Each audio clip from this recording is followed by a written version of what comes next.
na Bélgica.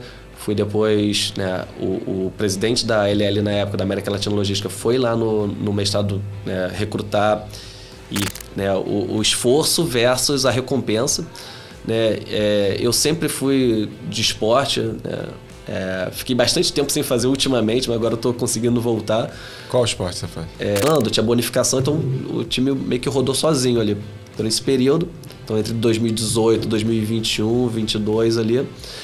E eu falei, não, tenho sim. Acesso para testar, sei lá, um negócio que era a manhã inteira virou 15 minutos, sabe, cara? Isso. E a gente não tinha essa tecnologia toda que a gente tem hoje, assim, tô falando disso há 15.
Olá pessoal, tudo bem? Está começando mais um episódio do Fintech Makers Podcast, o podcast que a gente bate o papo e conta as histórias das pessoas por trás das fintechs, do ecossistema de pagamento.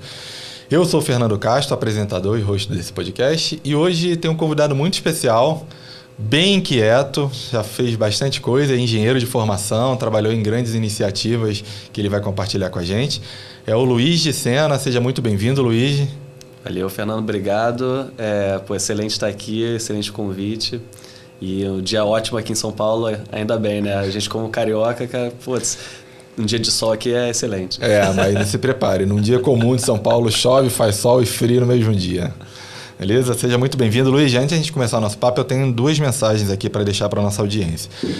Para você que chegou nesse podcast pela primeira vez ou que você está conhecendo a gente através do Luiz, o Fintech Makers Podcast ele nasceu para contar a história de quem está por trás das fintechs, seja o executivo, seja o fundador, seja o prestador de serviço. A gente tem mais de 2.000 fintechs no Brasil e a característica do nosso mercado é sempre contar as histórias das mesmas pessoas e das mesmas empresas. Então eu estou nesse setor há mais de 15 anos, sempre conheci histórias de bastidor de muita gente incrível como o Luigi, que a gente vai conhecer hoje. O Luigi é bem conhecido pela inquietude dele, vocês vão ver, mas tem muita gente legal que a gente já contou a história aqui e a gente está querendo contar a história. Então, olha os episódios que a gente já gravou, indique se você quer contar a sua história aqui, se você acha uma história bacana que você queira contar e compartilhar, a gente está aqui e é muito bem-vindo. Outro recado que eu tenho eu queria falar sobre a Outlive Health Nutrition. É um complemento que eu tomo há bastante tempo e mudou muito a minha rotina diária. A gente que trabalha com fintech sabe, o dia inteiro reunião, a gente dorme pouco, a gente tem uma imunidade relativamente baixa e precisa de muito foco. E além disso, eu pratico esporte de intensidade. Eu sou maratonista, estou indo para uma ultra esse ano. E depois que eu comecei a tomar o Outlive, eu, sendo bem honesto para vocês, não fiquei mais doente e melhorou muito minha qualidade de foco. Porque o Outlive como um daily, né, um suplemento que você toma todo dia, eu tomo ele todo dia de manhã, ele complementa o que eu deixo passar, entendeu? Então, eles são 64 nutrientes, mais de 60 nutrientes, que todos os dias me complementam onde eu deixo falhar ali. Então, pulo uma refeição, pulo um café da manhã, ou então me alimentei mal, entre uma reunião ou outra, não tive tempo. Eu acredito que o Outlive tem me dado esse suplemento alimentar para me ajudar a não ter fadiga, melhorar foco, não ficar doente. E você que ouve a gente, você que é seguidor, você tem um cupom de desconto, a gente vai deixar no descritivo do episódio, que você, tanto para assinatura quanto para uma compra avulsa, você tem um desconto lá. É só aplicar Fintech Makers 10. E também, se você quiser fazer uma parceria com a Ultilivre, eles estão super abertos, distribuir isso na sua equipe, no seu time, para melhorar a qualidade, incentivar o time a melhorar e performar. Só falar com a gente que a gente faz a ponte, conecta o Ferpa, que é o nosso parceiro comercial e está fazendo uma campanha bastante com a gente. Assim como a minha vida melhorou há mais de um ano que eu uso, acho que a de vocês também tem tudo para melhorar e com certeza vai melhorar foco, qualidade de vida, enfim. Luiz, vamos voltar para o episódio, vamos falar de você aqui, que aí esse nosso objetivo é contar. Vai ser desafiador para mim, porque a gente é incrível, até que a gente cobriu de bastidor, que já trabalhamos numa empresa, num grupo econômico junto ali, a gente vai falar sobre isso. Mas eu queria desde o começo, antes do LinkedIn, antes da tua formação, quem é o Luiz, como é que você se apresenta, como é que você se conecta, como é que você se formou, conta pra gente as histórias lá do início. Boa, legal.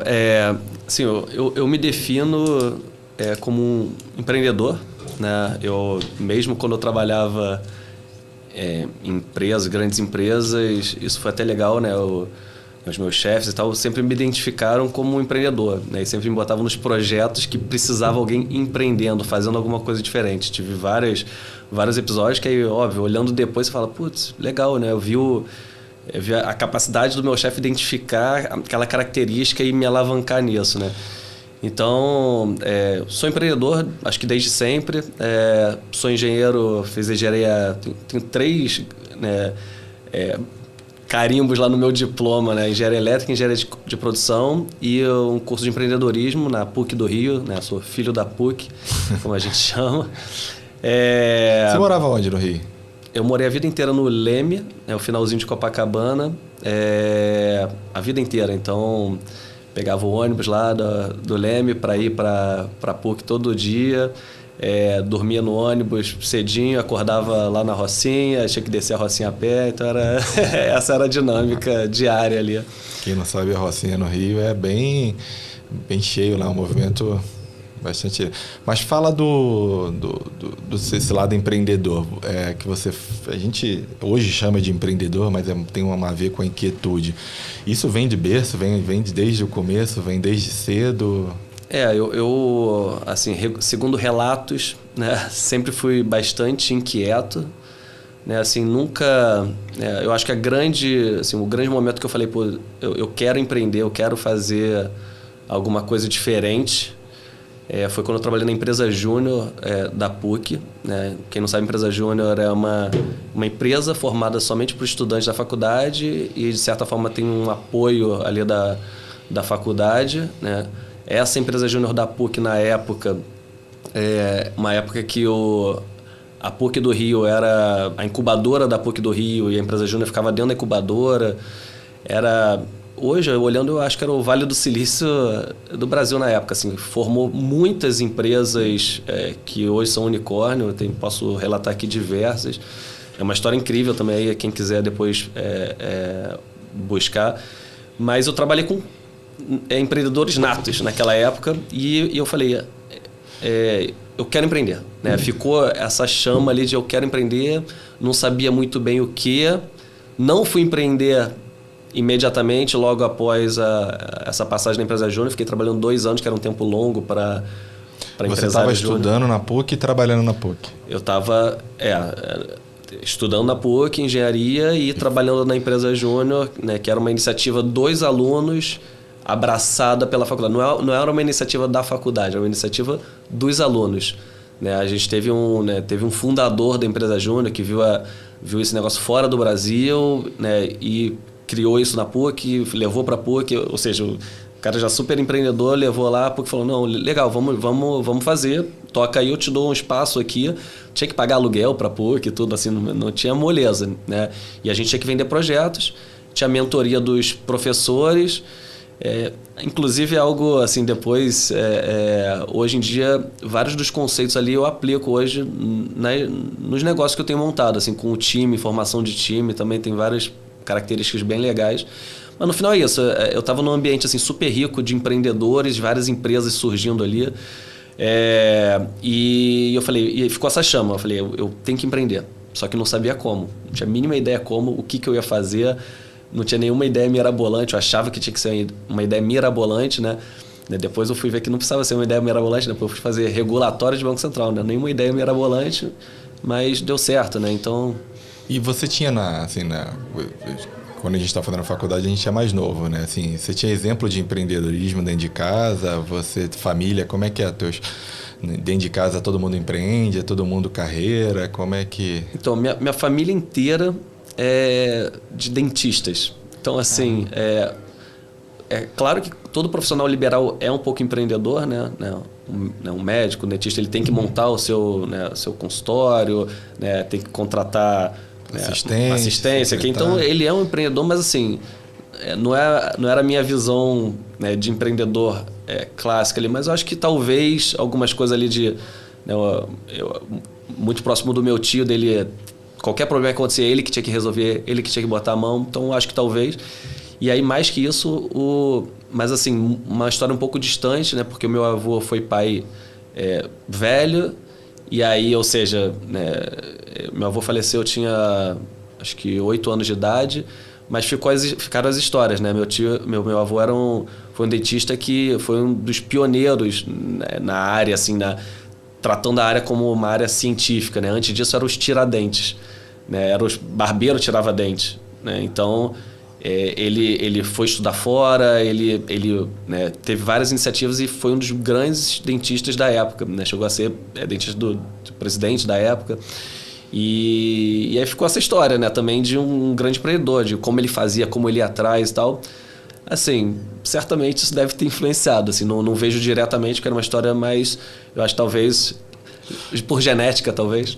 Mas influencia até no subconsciente da criança ali, das histórias do ecossistema. Eu como converso com muita pessoa que tem história, teve sucesso, teve insucesso também, eu vejo que muita coisa da infância ele leva pro resto da vida, né?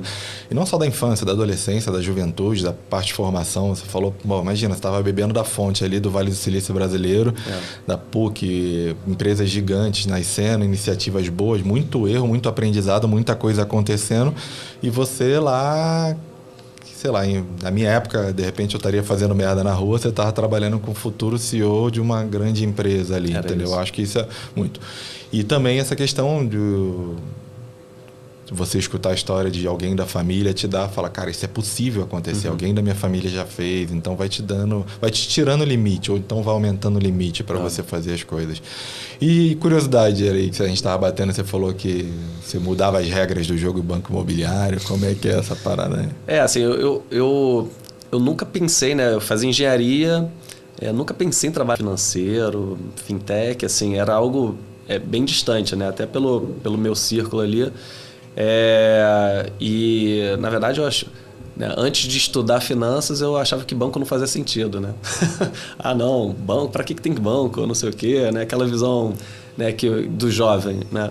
E aí, mas por acaso, né, alguns eventos, né, banco imobiliário, eu criei uma função nova. Eu era o banqueiro, né? Então, apesar, eu criança, e aí eu sempre ganhava o jogo, né? Que eu cobrava juros dos amiguinhos e tal, e aí o dinheiro todo vinha para mim no final, e todo mundo ficava triste, né? Mas eu ganhava, né? Então, criei essa função. Muito depois também, na época de inflação e tal, em colégio, amigo meu pedia dinheiro emprestado para comprar bala. Eu, em vez de pedir o dinheiro de volta, eu indexava a quantidade de balas. Então, você não me deve, sei lá, nem lembro a moeda que era, você não me deve a moeda. Usado novo. Alguma coisa assim. Você me deve 20 balas, né? Então, ele me devolvia a bala já indexada, então eu já tirava o risco ali de inflação.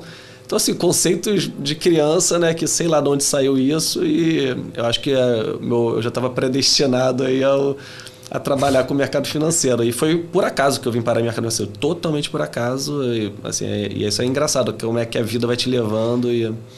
A vida vai conectando a gente, né? Na verdade, eu acho que a vida vai conectando a gente, mas eu acho que a gente também tem as oportunidades que passam e alguns pegam porque querem pegar e outros não pegam, né? Como você falou, você viu um momento de não ganhar um dinheiro, mas de aproveitar a rentabilidade ali da bala, sei lá. Então você foi surfando isso, de repente já era um teste, um microteste ali. E agora, que empresa bacana e mentoria bacana você teve ali na empresa júnior da PUC, que você viu assim acontecer? Então, dentro da empresa júnior, por si só, né, era um ambiente onde a gente tinha que correr atrás de projetos e a gente, ao contrário das outras empresas júnior do mundo, a gente era remunerado, né? Tinha até uma briga da Federação das Empresas Júnior na época, porque não podia, né, remunerar os participantes e tal. E a gente não, a gente acreditava fortemente, e eu realmente acho que isso fez a diferença para esse grupo de empreendedores ali, jovens empreendedores, que era a gente correr atrás de projetos, né? E aí cada projeto que fechava, um percentual ficava para remunerar quem conseguiu aquele projeto e fez aquele projeto. Então, eu acho que essa foi a grande diferença ali que fez, não, eu tenho que correr atrás de alguma coisa para conseguir, né? O esforço versus a recompensa, né? Eu sempre fui de esporte, né? Fiquei bastante tempo sem fazer ultimamente, mas agora eu estou conseguindo voltar. Qual esporte você faz? Eu, né, já fiz jiu-jitsu, sou faixa preta de jiu-jitsu, já fiz remo em nível até de competição, abandonei cedo, mas acordava 4 da manhã para ir para a Lagoa, lá no Rio de Janeiro, para treinar, fiz durante bastante tempo. Então, assim, para mim foi óbvio, ficou sempre óbvio, né? Por que eu não fui um atleta de ponta? Porque eu treinei menos do que os outros. Assim, era muito claro, assim. O dia do treino lá que tinha que subir, né? Tem uma ladeira lá gigantesca no Rio de Janeiro que o pessoal subia lá correndo e tal. Todo dia eu faltava nesse dia. Então, óbvio que os outros se destacaram mais e eu não. Então, eu sempre vi essa questão do esforço versus recompensa muito clara. Não tinha... Para mim, nunca teve assim, não é fácil chegar no resultado. Então, acho que esse negócio do esporte é muito relevante, assim, também. E isso reflete um pouco na nossa vida, né? Eu também, hoje em dia, assim, eu sempre gostei de esporte, mas nunca disputei nada e nem nunca tive nada. E hoje o esporte, para mim, também não é uma disputa pública, competição, para mim. Mas eu ouço história, assim, muito podcast de atleta e de cara de alta performance, principalmente os caras que fazem provas incríveis. E muito comum, assim, exatamente isso que você falou. Eu era muito bom, mas eu não treinava. Então, cara, eu tava escutando um podcast, ele marcou muito. Ele falou assim, ele conseguiu passar num camp para ir treinar na Europa. Aí ele chegou lá, ficou 3 meses. No final dos 3 meses, o cara virou para ele, você é bom, mas você não tem talento. Então, tá fora, eliminado. Volta pro Brasil para ganhar alguma competição, mas você não vai ser ninguém e tal. Aí ele voltou pro Brasil, só que ele falou, cara, qual é o melhor da categoria? Aí fulano de tal, ele tá treinando quando? 10 horas. Ele falou, treinar 20% a mais que ele. E ele passou a treinar mais do que todo mundo. Ele falou, você é a pessoa no mundo que vai treinar mais. É isso. E ele foi o melhor do mundo um ano e pouco, 2 anos depois, entendeu? Assim, foi construindo, lógico, as coisas, escolheu. É isso, se dedicar. Eu acho que o esporte ele tem essa coisa boa, ele devolve, né? Igual o trabalho. Tem o Joel J que fala, o trabalho devolve e tal, mas, cara, um monte de gente que fala sobre isso, mas legal, não vamos se matar, não vamos trabalhar e morrer no esporte, mas eu acho que se você quiser alguma coisa, corre atrás, cara. Imagina, faixa preta de jiu-jitsu. Meu filho quer ser faixa preta de jiu-jitsu, ele está treinando. Quanto tempo que demora para fazer isso? Quanto treino que você tem que dar? E depois não é só técnica, você tem que saber, não é só esforço físico, você tem que saber técnica e depois tem teoria, tem isso e tal. E é simples quando você fala. Sou faixa preta de jiu-jitsu. Termina tudo isso numa... Não, mas e os 13, 14 anos que você passou fazendo isso, acordando cedo, treinando kimono fedido do outro cara, tomando porrada aí, campeonato, sem ganhar nada, pagando para fazer isso, né, cara? Não, e até eu conto, né, essa empresa que a gente montou e teve um exit ali. Eu poderia contar essa história muito fácil, né? Não, montei a empresa no mês de 2023, no início de 2024 a empresa foi vendida, né? E tive sucesso e tal, né? Em 1 ano, né? Olha que história maravilhosa. Foram 10 anos empreendendo, antes disso em diversas coisas, sem ganhar dinheiro nenhum. Antes disso, né? Toda a vida profissional ali, indo, né, chegando no trabalho 8 da manhã, saindo 11 da noite, né, todo dia, sábado e domingo inclusive. Eu trabalhei em umas empresas sempre que demandaram muito, né? Empresas do grupo 3G, eu trabalhei numa outra empresa que chamava Risk Control também, então assim, muita demanda. Fica muito ruim quando a gente fala isso, né? Assim, eu montei 23, vendi 24, mas na verdade você começou essa empresa 20 anos atrás. Exatamente. E vamos voltar para 20 anos atrás, depois da empresa Júnior. Então, depois da empresa Júnior, fui fazer intercâmbio, né? Tive um intercâmbio nos Estados Unidos, que foi muito legal. Voltei super... Quanto tempo você ficou no intercâmbio? Fiquei 6 meses. Foram 6 meses. Eu podia ficar 1 ano, mas eu falei, não...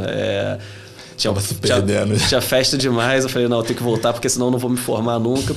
Voltei, aí fiquei um tempo ali bem focado nos estudos. Isso foi legal que eu passei... Essa foi uma experiência muito boa também, porque eu era um dos piores alunos da engenharia, até porque eu trabalhava na empresa Júnior, não tinha tempo de estudar, e também, época de colégio, eu sempre estudei num colégio muito bom, nunca fiquei em recuperação, nada, então eu achava que ia tudo ser fácil. Engenharia, nada é fácil, né? Então, eu comecei a ter problema ali e tal. Quando eu voltei do intercâmbio, eu falei, agora eu vou virar o melhor aluno aqui, e aí, realmente virei um dos top alunos lá da engenharia nesse período pós, até o pessoal não entendia, né? O pessoal, eu fiquei atrasado, o pessoal mais antigo, o Luiz não faz nada. Aí o pessoal mais mas ele é o maior nerd aqui, não sei. Era assim, um negócio dicotômico, assim, bizarro, mas enfim. E isso foi legal também, que acho que me ensinou a disciplina de estudo. Eu não tinha disciplina de estudo até então. Não tinha, assim, zero. Daí, depois de um tempo para chegar né, eu consegui adiantar a faculdade ali, estava próximo já de me formar. Uma amiga minha da empresa Júnior falou, Luiz, tem uma vaga aqui na Risk Control, que era uma empresa lá um spin-off do Banco BBM, e uma empresa que teve muito sucesso, né, software de gestão de risco e tal. E eu, trabalhar com o mercado financeiro, né, assim, eu era totalmente avesso, assim, né, como eu falei. Não, vamos embora. Vou lá ver o que é, né, vou aprender. E assim, é um negócio que, assim, realmente o nível de empenho que a gente tinha que ter para saber aquilo.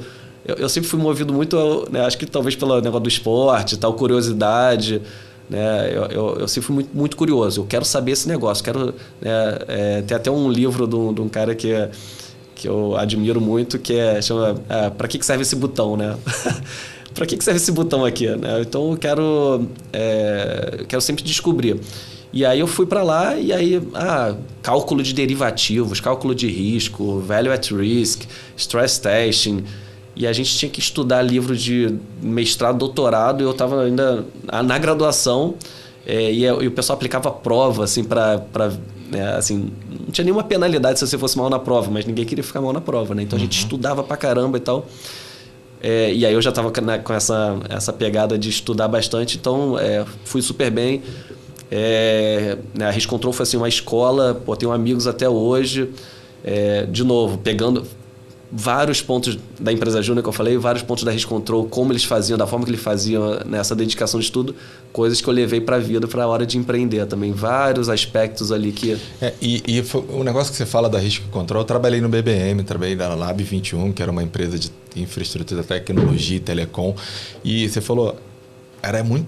Eu fiz um pouco o contrário, eu trabalhei em empresas não tão técnicas, assim, né, no nível de excelência, né, até por questão de custo, então tinha que otimizar o custo, não tinha redundância, não tinha disaster recovery, alguma coisa. E quando eu fui para o projeto do BBM, e assim, lá era 100% assim, de excelência, controle de risco, vulnerabilidade, tudo, assim, o que a gente podia fazer, então foi incrível para mim também, assim, quando eu cheguei, eu falei, assim, não pode parar.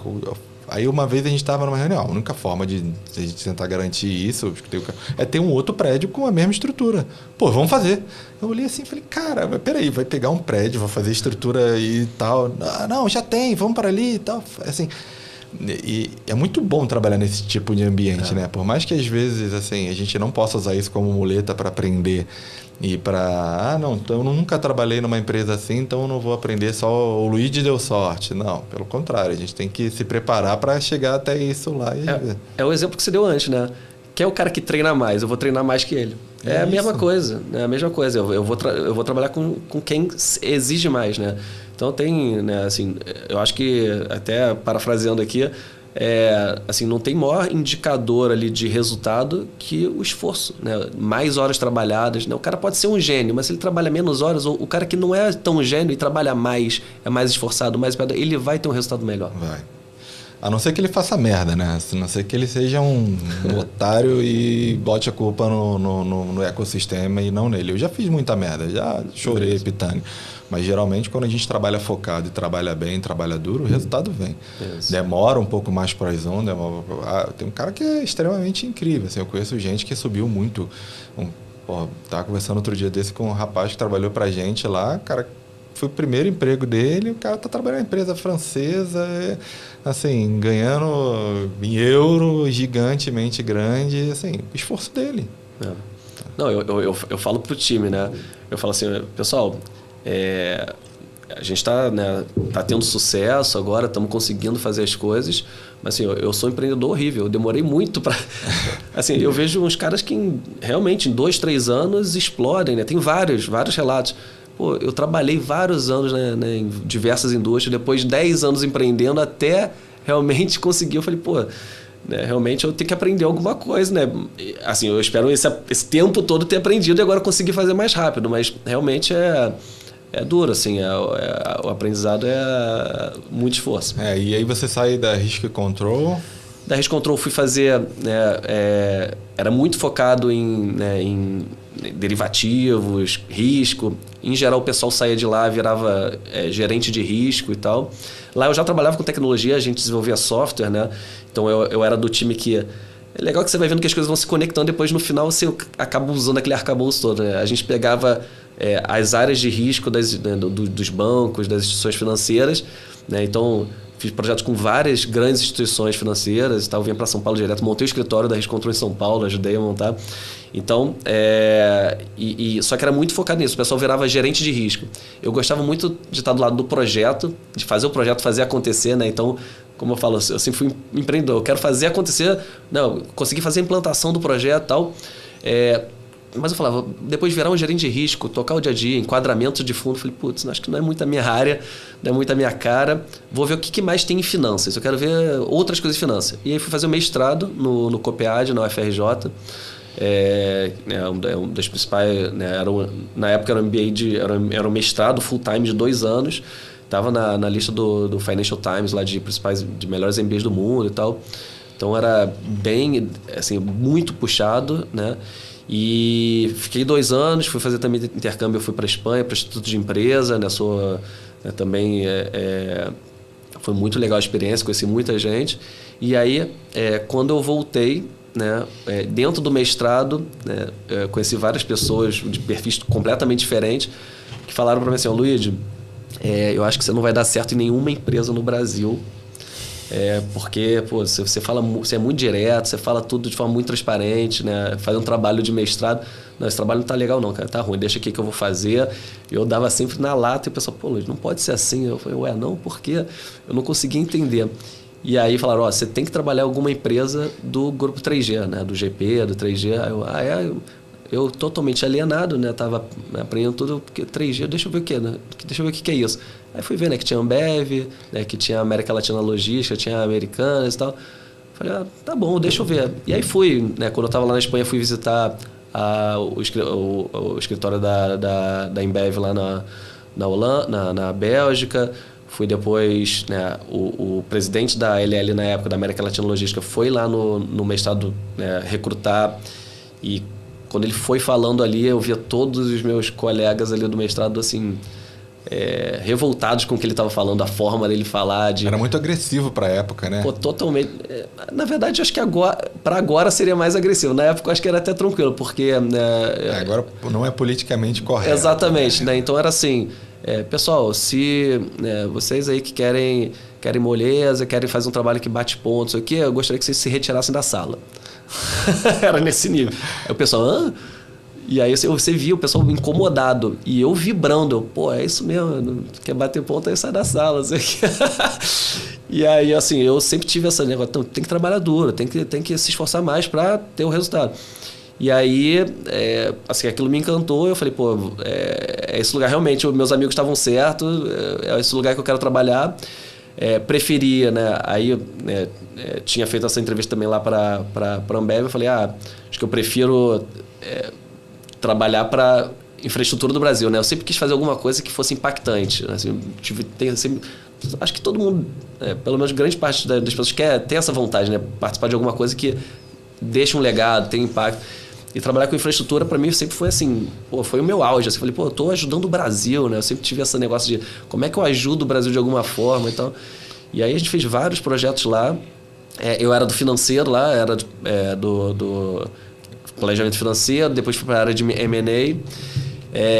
E aí, né, isso que eu falei ali, né, o meu chefe, hoje eu percebo que ele viu que eu não tinha carreira ali do tradicional do financeiro que virou um CFO. Ele viu que eu era um cara empreendedor de projetos.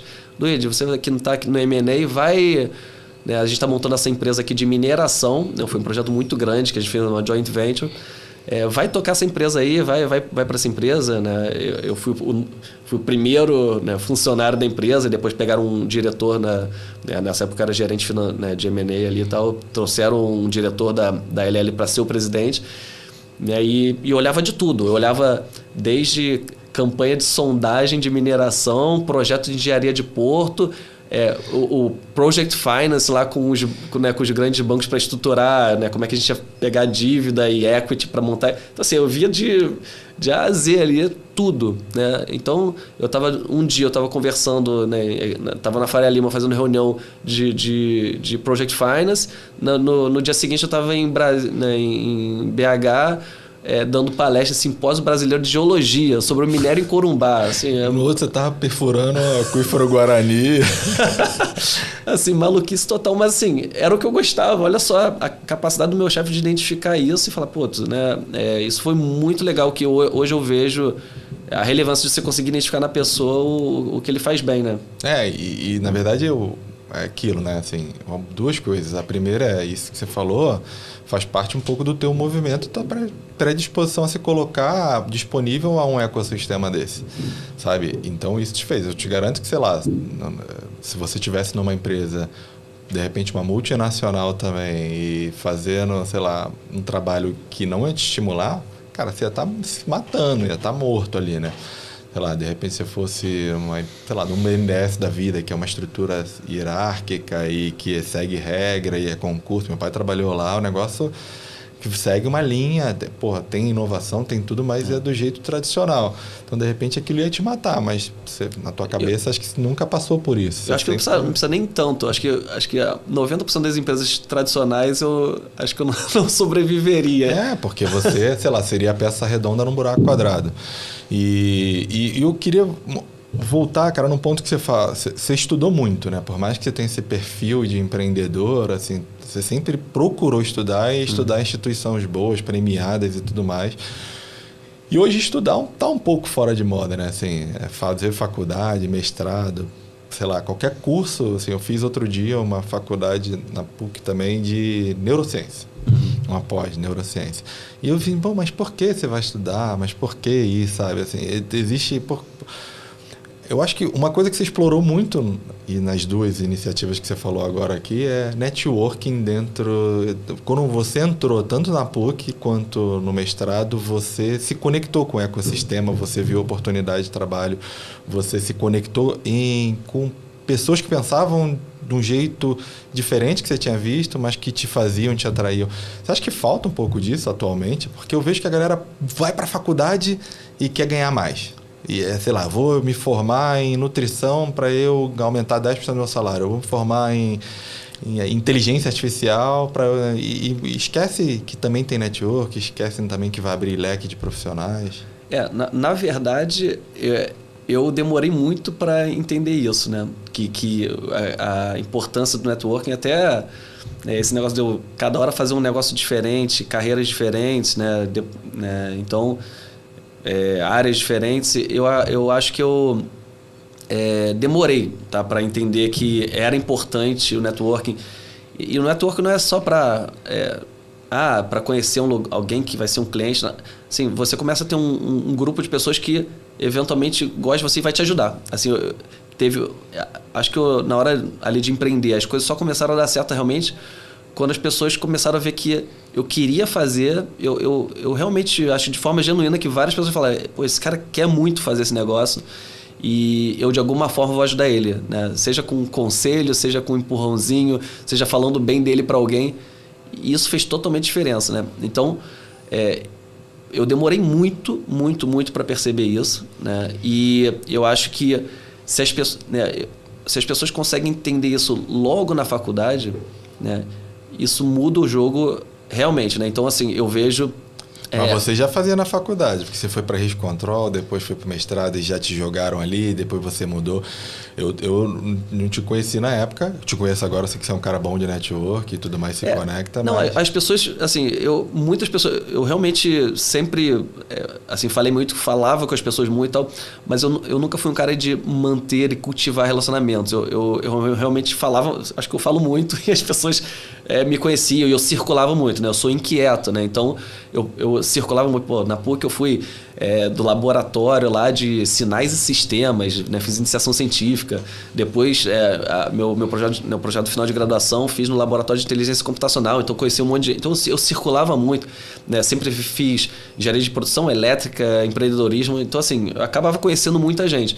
Mas essa questão de tirar valor disso, assim, eu nunca me importei tanto. Assim, não é tirar valor de explorar isso, né? Assim, de forma genuína, né? Nunca foi tão intencional ali, era muito mais parte do processo do que intencional. Mas é importante, né? Não, é 100% importante. É o que eu falei. A hora que eu percebi isso, né? Eu falei, não, agora que eventualmente eu fui parar em fintech, né? Eu falei, eu tenho que ficar nisso. É onde as pessoas me conhecem, onde as pessoas sabem que eu trabalho bem, onde as pessoas sabem que eu tenho conhecimento. Então, eu não posso ficar pulando de galho em galho e eu tenho que fortalecer esses laços aqui, né? Então, eu vejo pessoas hoje, empreendedores, que fazem isso, assim... talvez naquela época, de novo, né? Eu acho que era muito alienado, né? Então... eu não sei se eu não percebia isso, mas hoje eu vejo empreendedores que fazem isso desde a época da faculdade, né? Tenho vários relatos aqui, e eles tiram proveito disso e aí acelera muito, né? De novo, eu como empreendedor, né? Fora o histórico, né, profissional ali antes, como empreendedor fiquei 10 anos, né, me esforçando para chegar em alguma coisa. Eu vejo empreendedores que em 2, 3 anos têm resultado e são caras que eles realmente se conectam e tiram proveito dessa rede de relacionamento.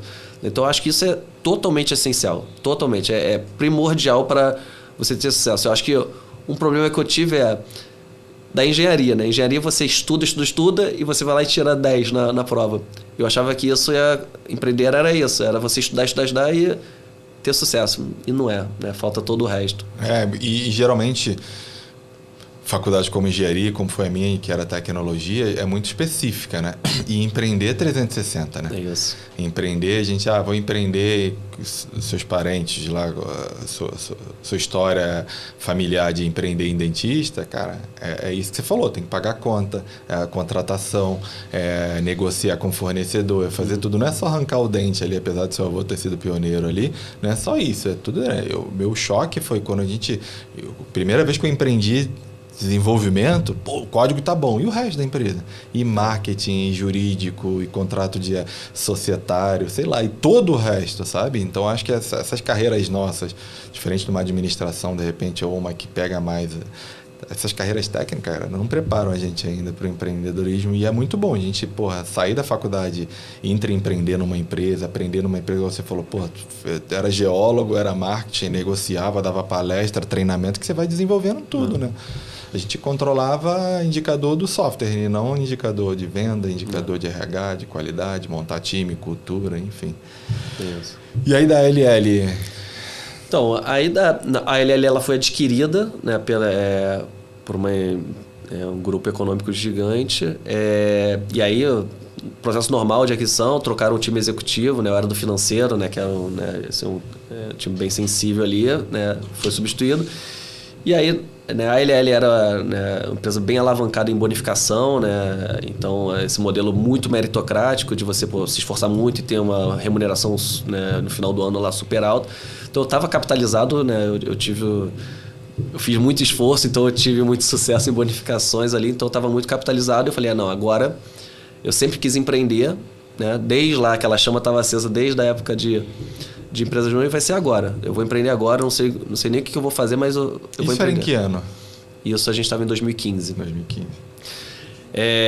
Então, assim, né, eu lá com uma carreira, né, gerente financeiro, depois M&A ali, né, fui para a área de M&A, né, numa empresa de capital aberto, né, com uma experiência gigantesca nessa área de mineração, mina, ferrovia, porto, dando palestras sobre o tema, assim, uma experiência acho que única. Resolvi empreender em e-commerce. Mentira, não foi nem nada disso não, eu não sabia que ia fazer e-commerce. Né, eu tô até pulando um passo. Eu voltei, isso eu estava morando em Curitiba, voltei para o Rio de Janeiro, falei, eu vou empreender, não sei quanto tempo vai durar, eu sei que eu não posso gastar dinheiro, né? Apesar de eu estar capitalizado, não posso gastar dinheiro. Eu voltei para casa da minha mãe, com 30 anos, falei, agora eu vou dar um jeito, eu vou empreender e, assim, já estava cansado também um pouco da vida corporativa, que aí chega um momento da carreira corporativa que você começa a ter muita politicagem e tal, e não é meu perfil. Assim, eu de novo, eu sou um cara muito franco, muito direto.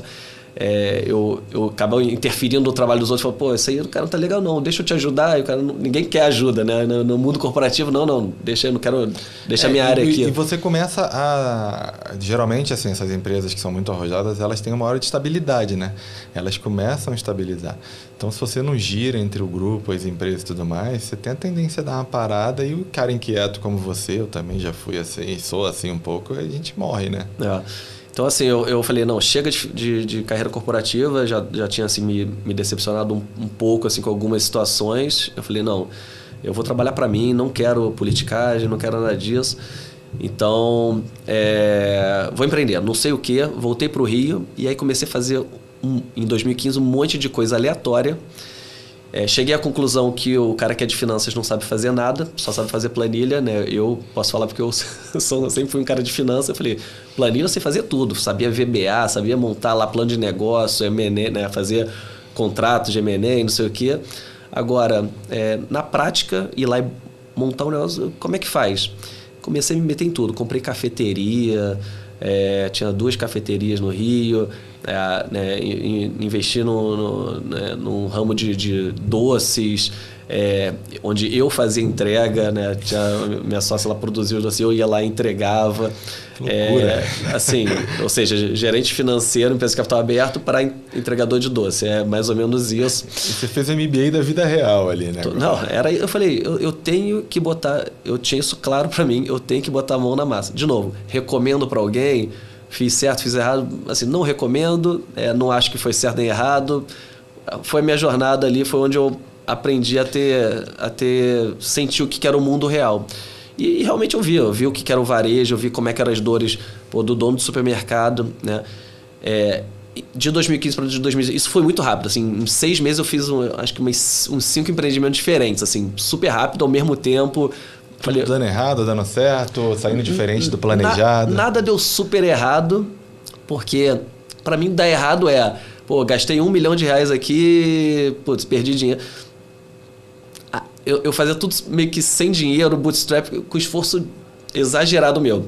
De novo, sem julgamento se está certo ou está errado. Você usava teu tempo, né? Que é seu ativo, né? Eu usava meu tempo, de novo, cuja oportunidade, vamos falar, de novo, foi a minha jornada, não acho que... não recomendo, eu faria, talvez eu fizesse diferente, mas... Cara, mas você sabe, assim, eu escuto muito isso, assim,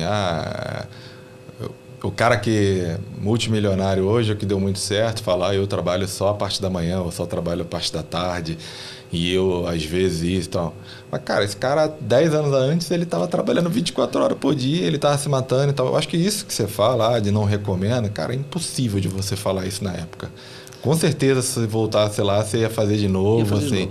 porque de alguma forma você acreditava naquilo, você fez e acreditou. E aquilo te trouxe algum ensinamento. Com certeza, na hora de montar time, na hora de fazer a planilha, você vai olhar e falar, cara, esse prazo aqui foi validado, esse número aqui é um número real, sabe? Esse é o grande ponto. Eu acho que, assim, de novo, os aprendizados são inegáveis, né? Assim, o esforço talvez tenha sido exagerado. É só a dose de esforço versus aprendizado. Mas, assim, para mim, na minha história, foi importante. Demais. Né? Dali, a gente... um amigo meu identificou um negócio na China. Lá estava começando um negócio... Né? Já existia o iFood aqui no Brasil, mas era um negócio muito pequeno, 2015 ainda. Um amigo meu viu na China um negócio que estava fazendo toda a logística dos mercadinhos e tal, e aí tinha toda uma tese por trás. Aí eu comecei a estudar muito isso no final de 2015. Eu falei, isso é futuro, né? A digitalização do varejo físico. Então essa era a tese. Comecei a fazer isso. Eu não entendia nada de e-commerce, aí volto não entendia nada de e-commerce, não entendia nada de varejo, e não entendia nada de tecnologia, né? E falei, não, vou montar. Aprendi aí a montar negócios de tecnologia com zero recurso, né? Bootstrap total, investi muito pouco e a gente botou um negócio de pé. Fui pivotando, no início a gente tinha um aplicativo próprio, depois a gente fez um white label, né, de e-commerce para supermercado. A gente chegou a ter 50 supermercados, né, de bairro usando a plataforma. Nesse momento eu vi que eu dentro do negócio, né, o negócio se pagava, mas não pagava, né, o meu salário. Eu falei, agora eu tenho que esperar esse negócio maturar ou ter alguma outra ideia mirabolante. Então vou deixar um time comercial tocando, que se paga, esse negócio eles conseguiram expandindo, né, a quantidade de mercados. E vou voltar para o mercado, né? Vou voltar a trabalhar para os outros. E aí, por sorte, né, me achei. Né? Um amigo meu, né, que foi meu amigo né, trabalhou comigo na empresa Júnior. Aí volta, olha as coisas se conectando todas de novo. Na empresa Júnior, Luiz, a gente está precisando de alguém que tenha boa base financeira e entenda de tecnologia. Você entende de finanças, né? Que eu sei que você trabalhou a vida inteira com finanças, fez mestrado e tudo. E acho que nesses últimos 3 anos, né, 2015, 2017, né, e entrando em 18 ali, com tecnologia você deve entender de tecnologia alguma coisa, né? Eu falei, acho que sim.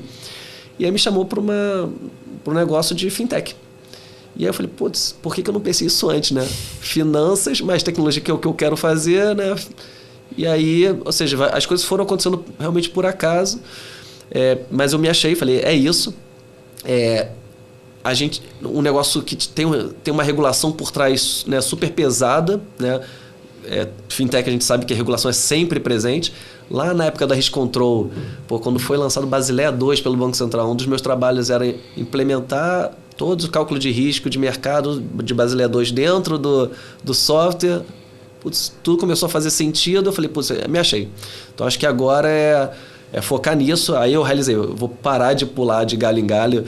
Primeiro eu era especialista em risco, derivativos, depois M&A, depois mineração, depois e-commerce. Cada hora eu fazia um negócio. Falei, não, é fintech, é isso. Então 2018, né, foi quando eu foquei nessa área e me achei, acho que me realizei ali também.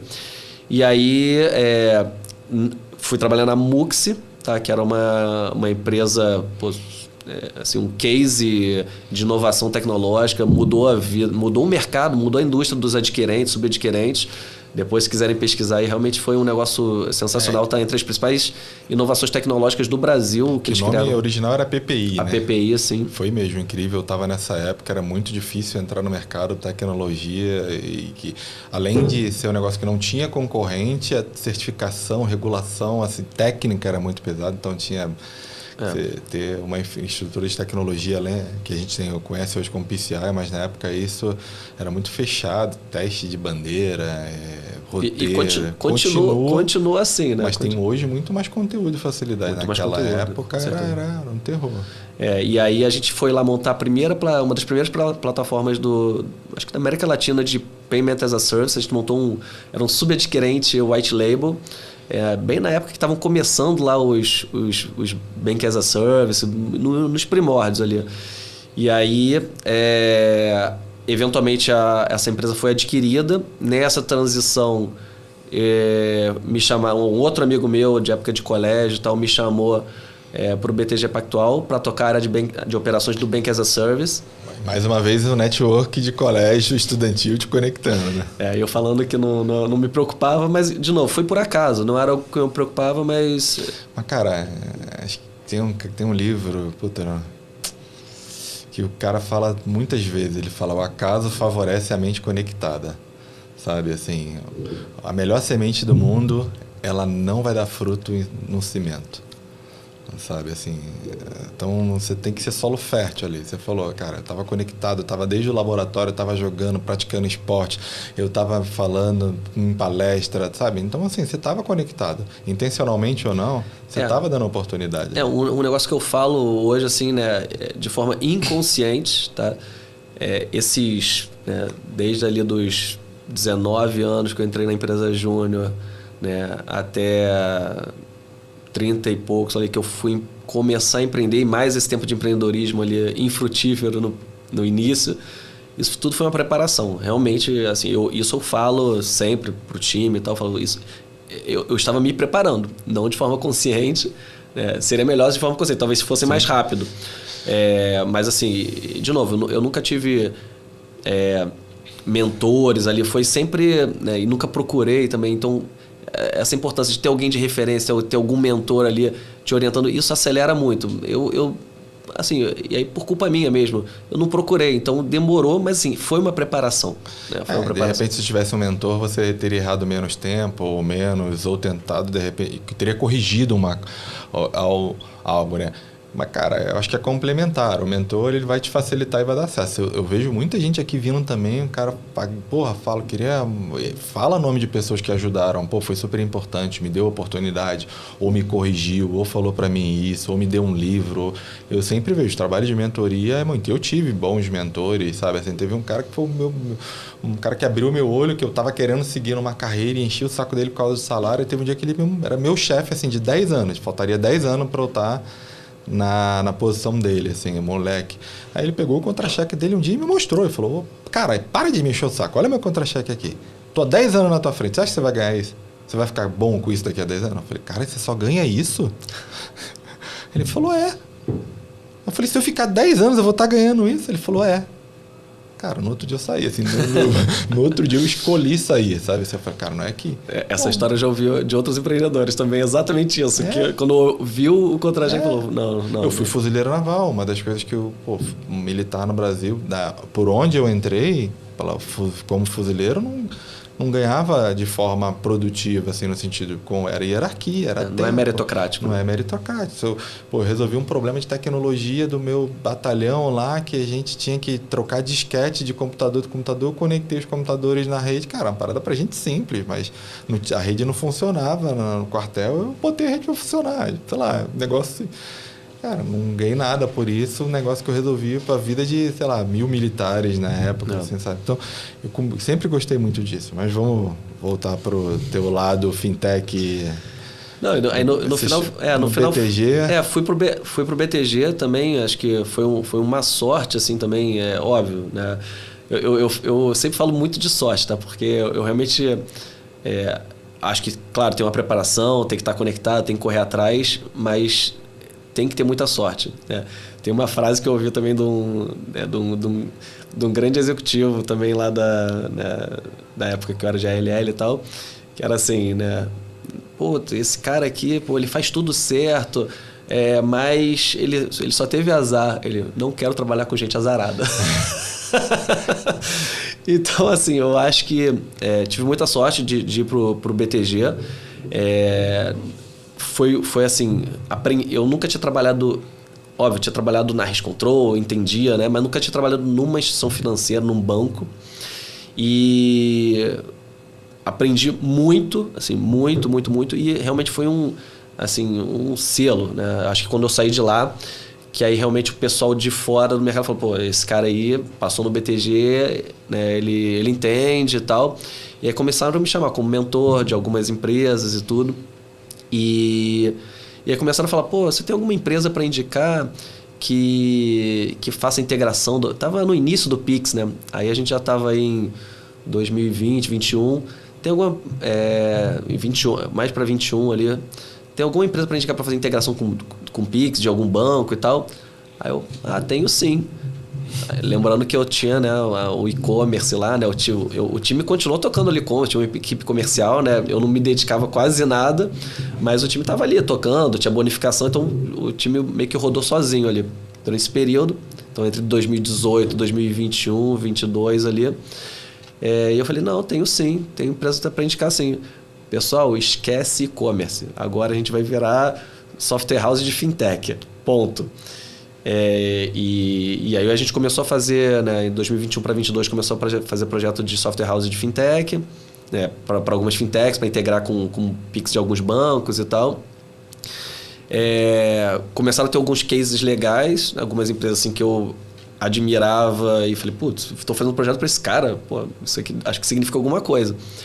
E aí, 2022, esse negócio, né, começou a ter um volume financeiro ali que pagaria minhas contas, nem comparável ao que eu ganhava como executivo, mas pagava minhas contas. Eu falei, pô, é a hora, eu vou voltar. E aí, em 2022, eu voltei para empreender, né? Então, 2018 até 2022, eu fiquei trabalhando, né, nessas empresas. 2022, eu voltei a empreender. 2022, 2023, eu comecei a criar alguns produtos. E aí não foi um produto de regulatório que eu montei, não. Eu montei vários produtos, né? Diversas coisas. Muito olhando a oportunidade de mercado. Totalmente oportunístico, né? E aí, nesse momento, eu já tinha entendido como era importante relacionamento e tal. E aí começaram a me indicar, né, alguns executivos de banco começaram a me indicar alguns projetos. Tem um cliente aqui que quer integrar e tal. Faz a integração aí para mim e tal.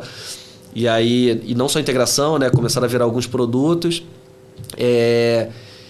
E aí, 2023, né?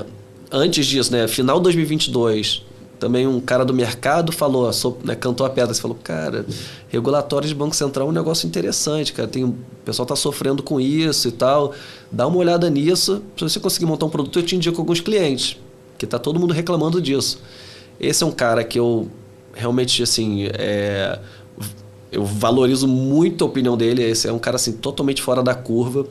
É um cara, assim, muito fora da curva. É um cara realmente que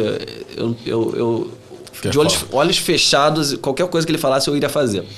E ele falou, eu falei, cara, não vou nem olhar nada. Pode falar ou não? Não.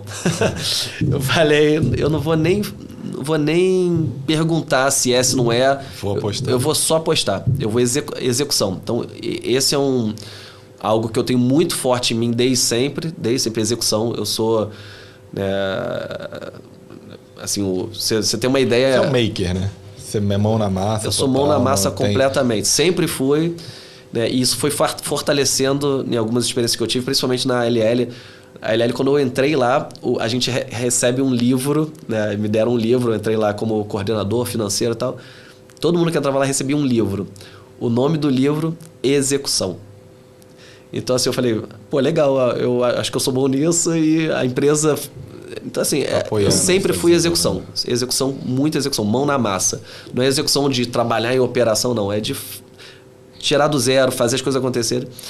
E aí, eu fui lá e executei entre 2022 e abril de 2023. E aí, a sorte começou a conspirar ali muito a favor. Posso aqui contar toda a história aqui, mas no final... junho de 2023, eu consegui o primeiro cliente, né, pedindo pelo amor de Deus para ele ser o meu cliente. Por favor, deixa eu tentar fazer com você. Ele, não, tá bom. Vou testar. Bota aí, eu vou pagar aí um valorzinho, né, irrisório, mas pronto, tem um primeiro cliente. Tem um produto, tem um primeiro cliente. Voltei lá naquele cara, tem um produto, tem um primeiro cliente. Tá bom, vou te indicar o segundo. Me indicou o terceiro, me indicou o quarto. E o negócio começou a rodar. E aí...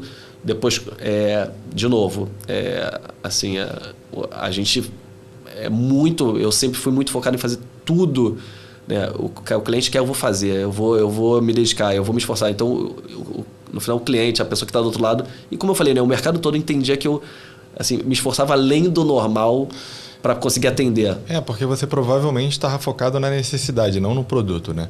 Porque muitas vezes as pessoas se apaixonam pelo produto e, assim, sei lá, e no fim do dia o produto é uma merda, e aí você não consegue vender, o cliente não quer usar, você dá de graça, você dá pro cara, testa aí, o cara fala, cara, mas para que isso, sabe?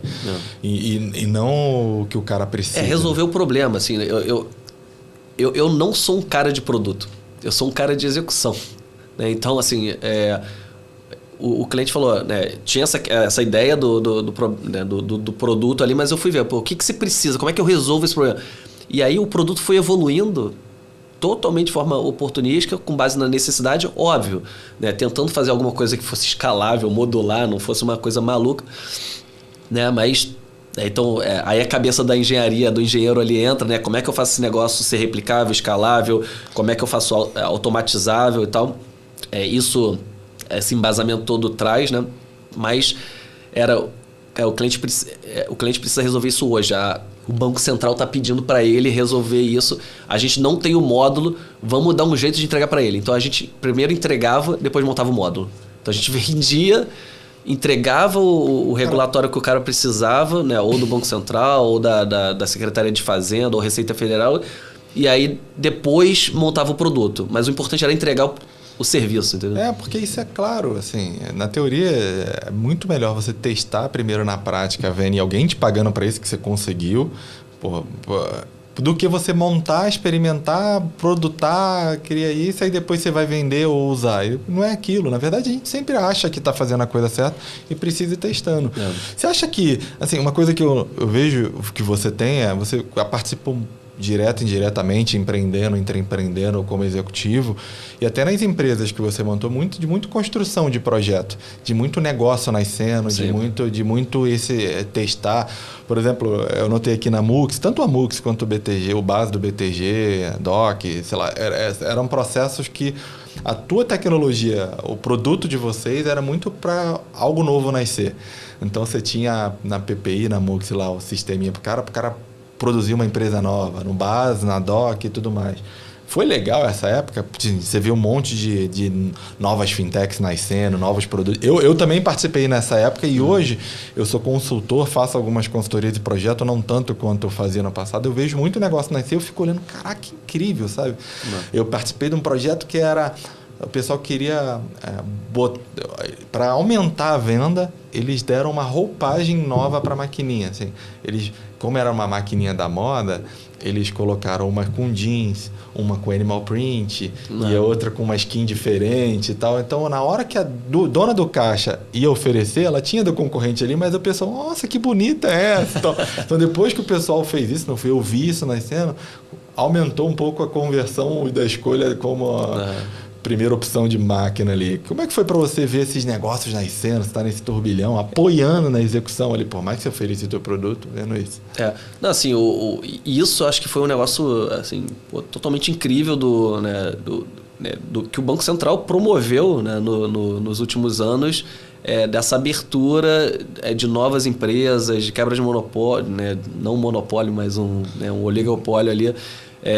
Assim, realmente foi muito interessante ver essas coisas acontecendo e né, mais gente tendo acesso, né, modernizando tecnologia para o público, modernizando o acesso ao sistema financeiro, né, muitas empresas de crédito, né, tendo acesso como um todo. Tendo acesso, assim, o Brasil liderando isso assim no mundo. Acho que de novo, lembra lá da infraestrutura, né, que eu trabalhei em empresa de infraestrutura, que estou fazendo alguma coisa pelo país, eu estou esse sentimento, aqui, eu estou no sentimento de assim, na infraestrutura eu não digo nem vanguarda, né, porque beleza, estava botando ferrovia, né, que é algo super antigo, mas assim, eu tô fazendo eu tô deixando um legado aqui, né, no país. Então, eu acho que tem esse sentimento, eu acho que todo mundo que participou desse movimento deveria sentir um pouco isso. Eu tô deixando um legado, né, eu tô mudando a forma de fazer negócio no país, o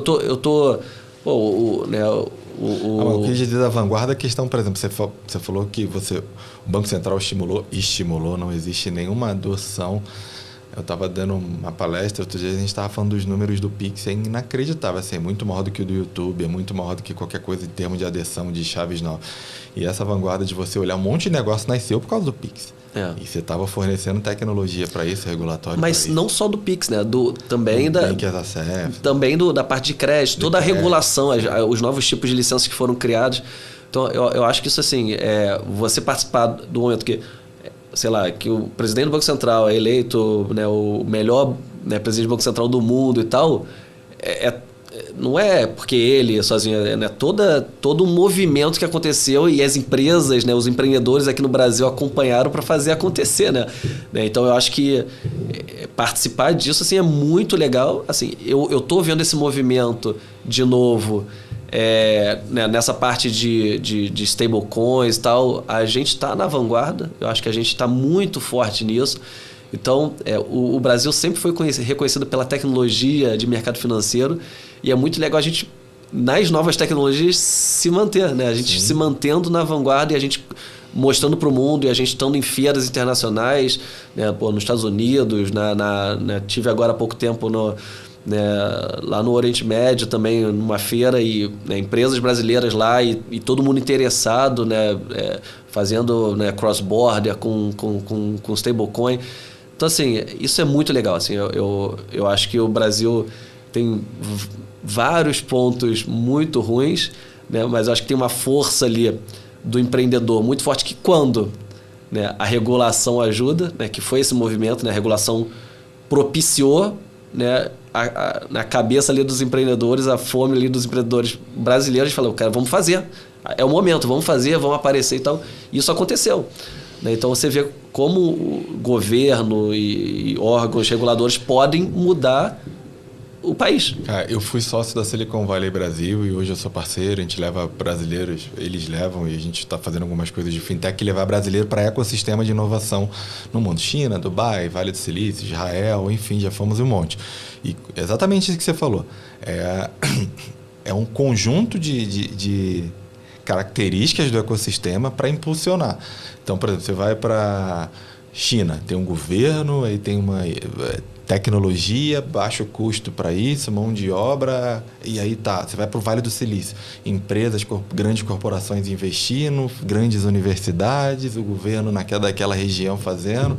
Eu acho que isso que a gente viveu no Brasil, assim, que eu acho que a gente está vivendo hoje um pouco do contrário, principalmente por causa da regulação, eu vou te fazer essa pergunta daqui a pouquinho, é isso, assim, a gente tinha regulação favorita, tinha um controle muito grande em poucos, que esse controle caiu, foi aberto, tecnologias novas surgindo, o governo apoiando, e, foi a tempestade perfeita, cara, eu estava ali, eu vi, assim, quem aproveitou essa época se deu muito bem.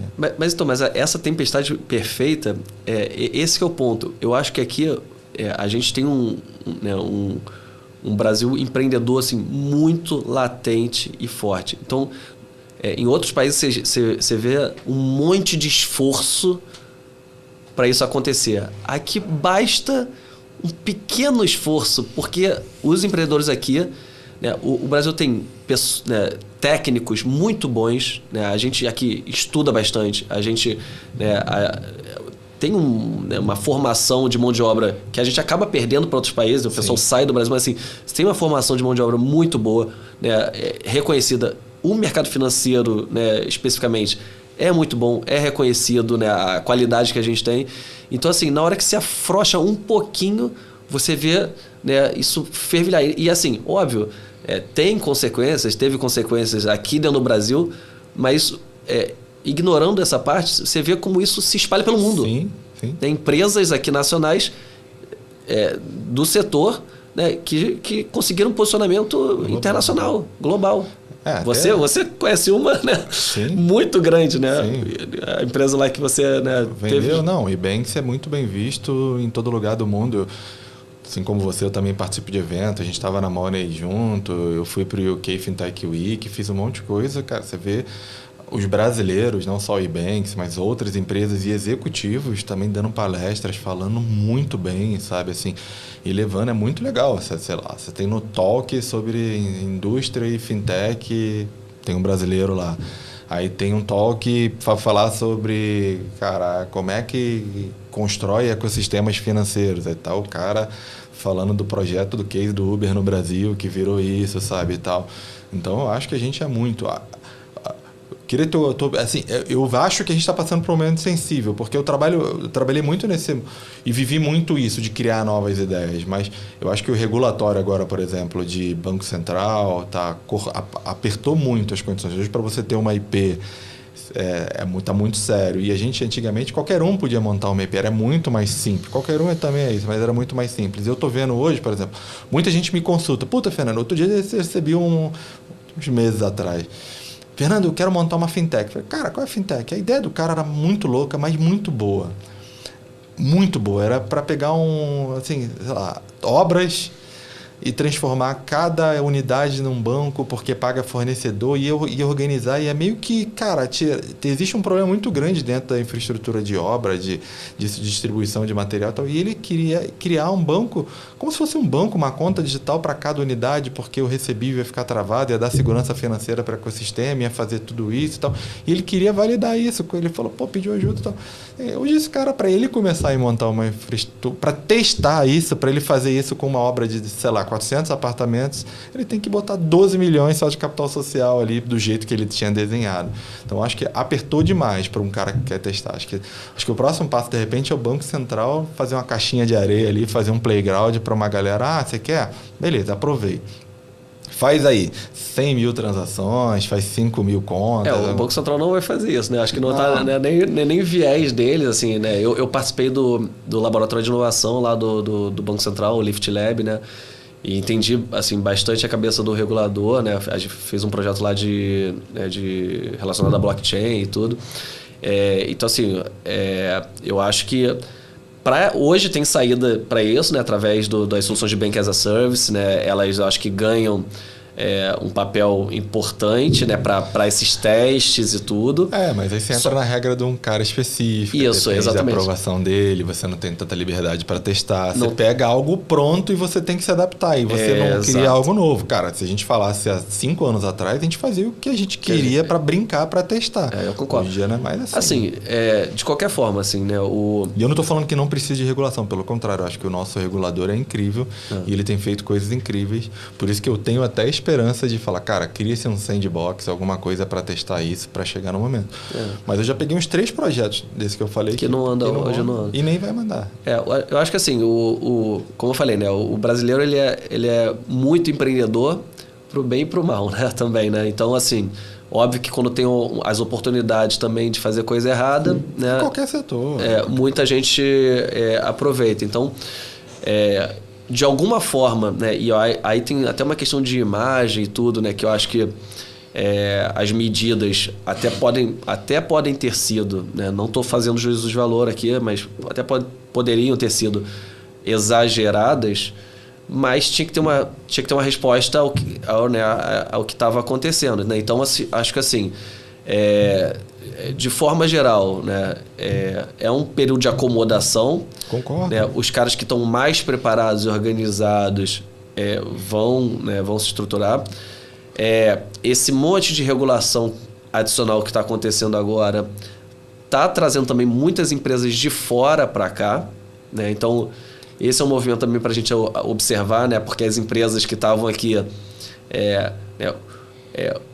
o cara que vem com dólar, com euro, né?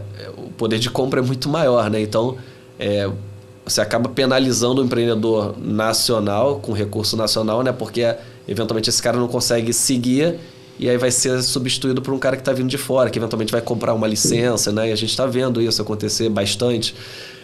Então, é um movimento também para observar. Qual o impacto disso, né? De ter empresas de fora vindo para cá? Pode ser ruim, né?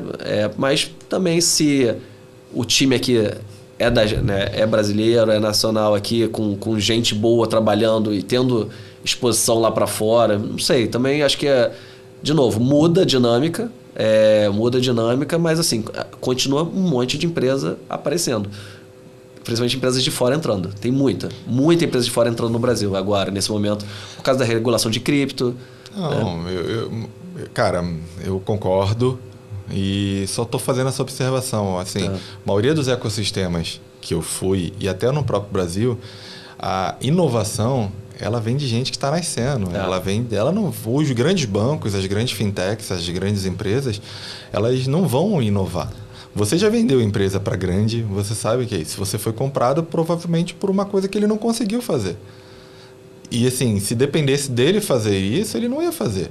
Então, eu acho que a gente vai ter um gargalo de inovação nos próximos anos. E aí eu acho que, não sei se é afrouxar, mas adequar. Falar, cara, tá faltando inovação agora. O que faz para inovação? Cria-se um Lift 2, cria-se alguma coisa desse tipo. Vamos criar um sandbox, vamos criar uma camada aqui de fomentar a inovação ou de deixar... A Visa e a Master, no passado, ela fala, para você tirar o PCI, alguma coisa, ela fez isso. Ela falou até 5 milhões de transações, 5 mil contas, e ela tinha um valor, um threshold ali para você poder ser mais penalizado ou garantir a sua segurança, não penalizada, mas para passar mais seriedade. Mas eu concordo. E acho que a gente sempre vai ser referência para o mundo por causa do Pix, sabe? Assim, então a gente também tem que ficar olhando o que a gente pode trazer do mundo para cá.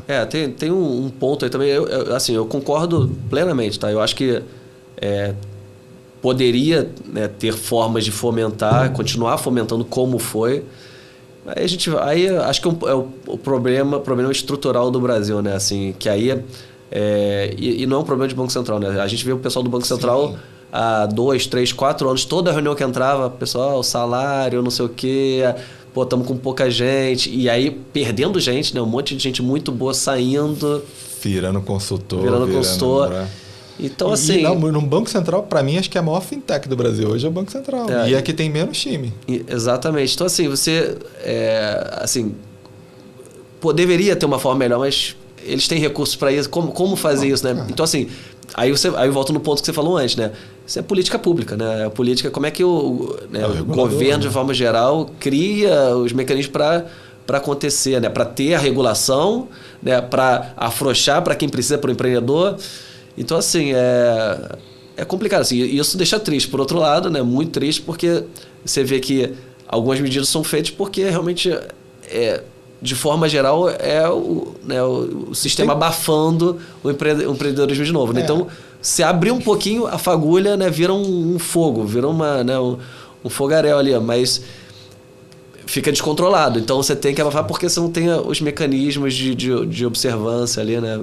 Cara, por isso que eu te digo, né? Eu não acho que é um movimento intencional, mas é uma consequência do movimento. O antibiótico que você tem que tomar, às vezes você está doente, o antibiótico vai te dar, de repente, um desconforto estomacal, vai te dar cansaço, mas vai curar uma dor. E aí, daqui a pouco, você tem que afrouxar, para de tomar o antibiótico e aí vai melhorar. Eu acho que a gente vai ter um gargalo de inovação disruptiva. Incremental vai continuar acontecendo, as empresas sempre olham para isso, mas aquela disruptiva, aquela coisa que vai virar, que vai nascer, principalmente porque é difícil começar agora. Senta eu e você aqui agora, vamos montar uma fintech, vamos montar uma IP que transite por baixo de qualquer regulação dessa nova? Cara, a gente não monta. Eu não conheço um que monta capital social. Se você olha o capital social do Nubank, entra na Jusesp lá, o primeiro dia era R$1.000, cara. Hoje é 8 bi. Mas era R$1.000. Assim, não dá. Hoje o Nubank não existiria, assim, sabe? Assim. Então, eu acho que, de repente, o regulador... Mas vamos falar da tua iniciativa de regulação aí que você estava contando, eu te interrompi nas oportunidades. Então, você diz da empresa, né? Então, a gente montou, né? Eu acho que teve esse papo inicial, né? Esse cara do mercado que falou pra gente e a gente, né, teve uma capacidade de execução muito forte com um time... E foi muito rápido, né, muito pequeno, Então, assim, primeiro eu comecei a estudar isso finalzinho de 2022, 2023 a gente começou a montar, junho de 2023 teve o primeiro cliente... E aí, em maio de 2024, a empresa estava vendida. Na verdade, a gente começou a negociação de venda em dezembro de 2023. Em maio, até assinar todos os termos. Então, aí, né, podia contar a história só daí, né, ignorando todos os 10, 20 anos atrás. Mas foi muito rápido, porque, de fato, era uma dor, né, óbvia. E óbvio, encaixava na estratégia da empresa que fez a aquisição. E aí isso é muito legal. Assim, hoje é um negócio que virou, eu falo sem medo nenhum, né? Virou a referência, né, de atendimento à regulação de Banco Central e fiscal para instituições reguladas pelo Banco Central, né? Porque toda instituição regulada tem todo um arcabouço fiscal diferente, né, de Receita Federal, de Secretaria de Fazenda, você tem regulatórios diferentes de uma empresa qualquer, né, na parte fiscal. E hoje a gente é a principal empresa para atendimento de regulatório do Banco Central e fiscal para instituições reguladas pelo Banco Central. Então, hoje a gente tem quase 80 instituições reguladas usando o produto, o sistema. Então, assim, é um negócio que eu falo, imaginava isso? Não, né? A gente tem 80, né?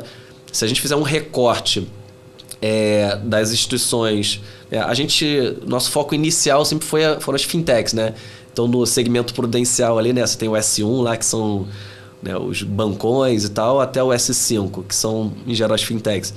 Então, a gente pegava os S5, se você tirar aí corretoras, tá, de valores, corretoras de câmbio, que a gente, por alguns motivos, não atende bem hoje, né? Na verdade, não hoje. Naquela época, hoje a gente já tem vários reportes que atendem, mas é um negócio mais nichado e tudo. E se você tirar cooperativas de crédito, né, que também já tem soluções ali que atendem mais, né, pelo que eu entendo, já está mais nichado ali. Se você tira esse recorte, tirando essas instituições, a gente tem mais 60% do mercado. A gente atende mais 60% das instituições reguladas. Então, assim, é um negócio absurdo. A gente atende também instituições S4, S3, esperamos atender S1 e S2 em breve, né? E a gente vem desenvolvendo produtos, a gente tem todos os regulatórios de risco, todos os regulatórios, né, de instituições um pouco mais... que a demanda vai aumentando, né? Cada Você acha vez. que teve uma boa aderência, do jeito que vocês estão falando, vocês têm 60% desse mercado aí, foi pelo produto ou pelo momento do mercado? Não, eu acho que eu fui muito favorecido de novo. A sorte conspira a favor, né? Eu acho que a gente pegou o momento de regulação apertando, né? Então a gente pegou 2023, até o final de 2023 ali a gente tinha 4 clientes, né? Então segundo semestre, né, que o produto estava em produção ali, 4 clientes. Então a gente pegou 2024 e 2025, né, a gente pulou para quase 80 clientes. Então foi um momento de aperto de regulação, né? Então tivemos muita sorte, a gente estava no lugar certo, na hora certa.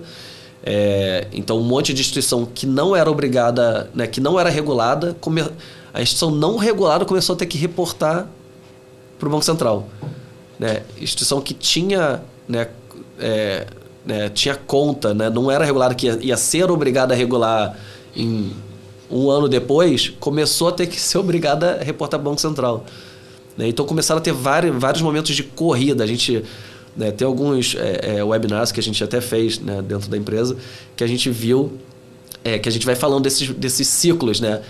Data limite para essas empresas começarem a reportar. Agora, meses depois, data limite para essas outras empresas começarem a reportar. Então a gente teve vários ciclos de aperto que a gente conseguiu surfar 100% das ondas, 100%.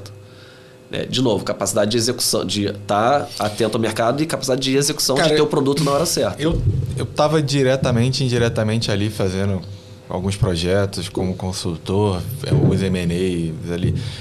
Acho que vocês deram uma roupagem nova também, assim, sabe? Além do mercado ser novo, mas já tinha gente que fazia para as grandes e para o mercado que era obrigatório, do outro que não é.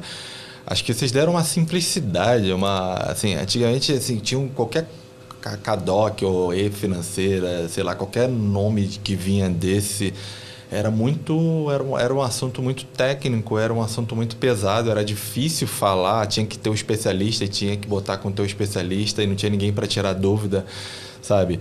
Aí, eu acho que vocês, pelo que eu conheço do produto, porque eu já até indiquei, vi gente usando, vocês, cara, é simples, não é que é simples, tá aqui, é produto, é tecnologia. É que no final a gente estava 100% focado nisso, né? A gente está 100% focado nisso e, em vez de ter 1 milhão de produtos no portfólio, né, a gente é focado nisso e, por perfil meu e dos meus sócios, que foram caras que, por sorte, eu conhecia. Eu não tinha nenhuma experiência prévia de trabalho com os meus sócios. Olha que sorte isso de encontrar caras que a gente consegue ser sócio e funcionar. Isso é bem raro, assim, em sociedades. A gente nunca tinha trabalhado junto. Né? Tem um cara aqui que, estão desmobilizando uma fintech aqui que se você, né, tiver algum lugar para indicar ele, e um cara assim com uma puta experiência no mercado, vambora, puxei. Um outro cara lá também, Luiz, eu quero participar desse negócio aí, tá? Não, vambora, tô precisando de ajuda, vem aí. E a gente montou um negócio e é perfil nosso, né, desse time, não sei o quanto encheção de saco minha ou também perfil deles ali, a gente tem que atender o cliente tudo que ele precisar. Se não tiver produto, a gente vai resolver. O cara precisa de tal coisa, a gente vai fazer. O cara, deixou... Estava uma discussão hoje agora com o pessoal do time. Não, o cliente está deixando para entrega da e-financeira na última hora. É agora, sexta-feira a data. Né? 60% dos nossos clientes não entregou e-financeira. Luiz, avisa eles lá que tem que entregar, senão, não sei o quê. Né? Eu falei, cara... Se o cara deixar para o último dia, a última hora, a gente vai fazer de tudo para conseguir. Pode ser que a gente não consiga, né? Porque dá gargalo lá na Receita Federal, né? Tem concorrência de processamento, mas assim, a gente vai fazer de tudo. A gente vai virar à noite, a gente vai tentar ajudar da forma... O cliente vai olhar para a gente e falar, cara, parece que esse cara que está do meu lado, do meu time aqui... Tá mais preocupado do que com esse negócio, entendeu? Então, assim, essa sempre foi uma característica nossa. Claro, porque a gente precisa crescer, a gente precisa ter cliente, a gente precisa dar esse diferencial de qualidade, mas não é algo simplesmente, vamos ser dessa forma. É porque a gente é dessa forma, né? Eu sou dessa forma. Né? Então, lá na Mux, a gente precisava botar né? Falei que a gente montou uma das primeiras soluções de Payment as a Service do mercado, e aí a gente tinha que botar uma subadquirência white label no mercado. Né? E aí tinha que fazer toda a parte de liquidação,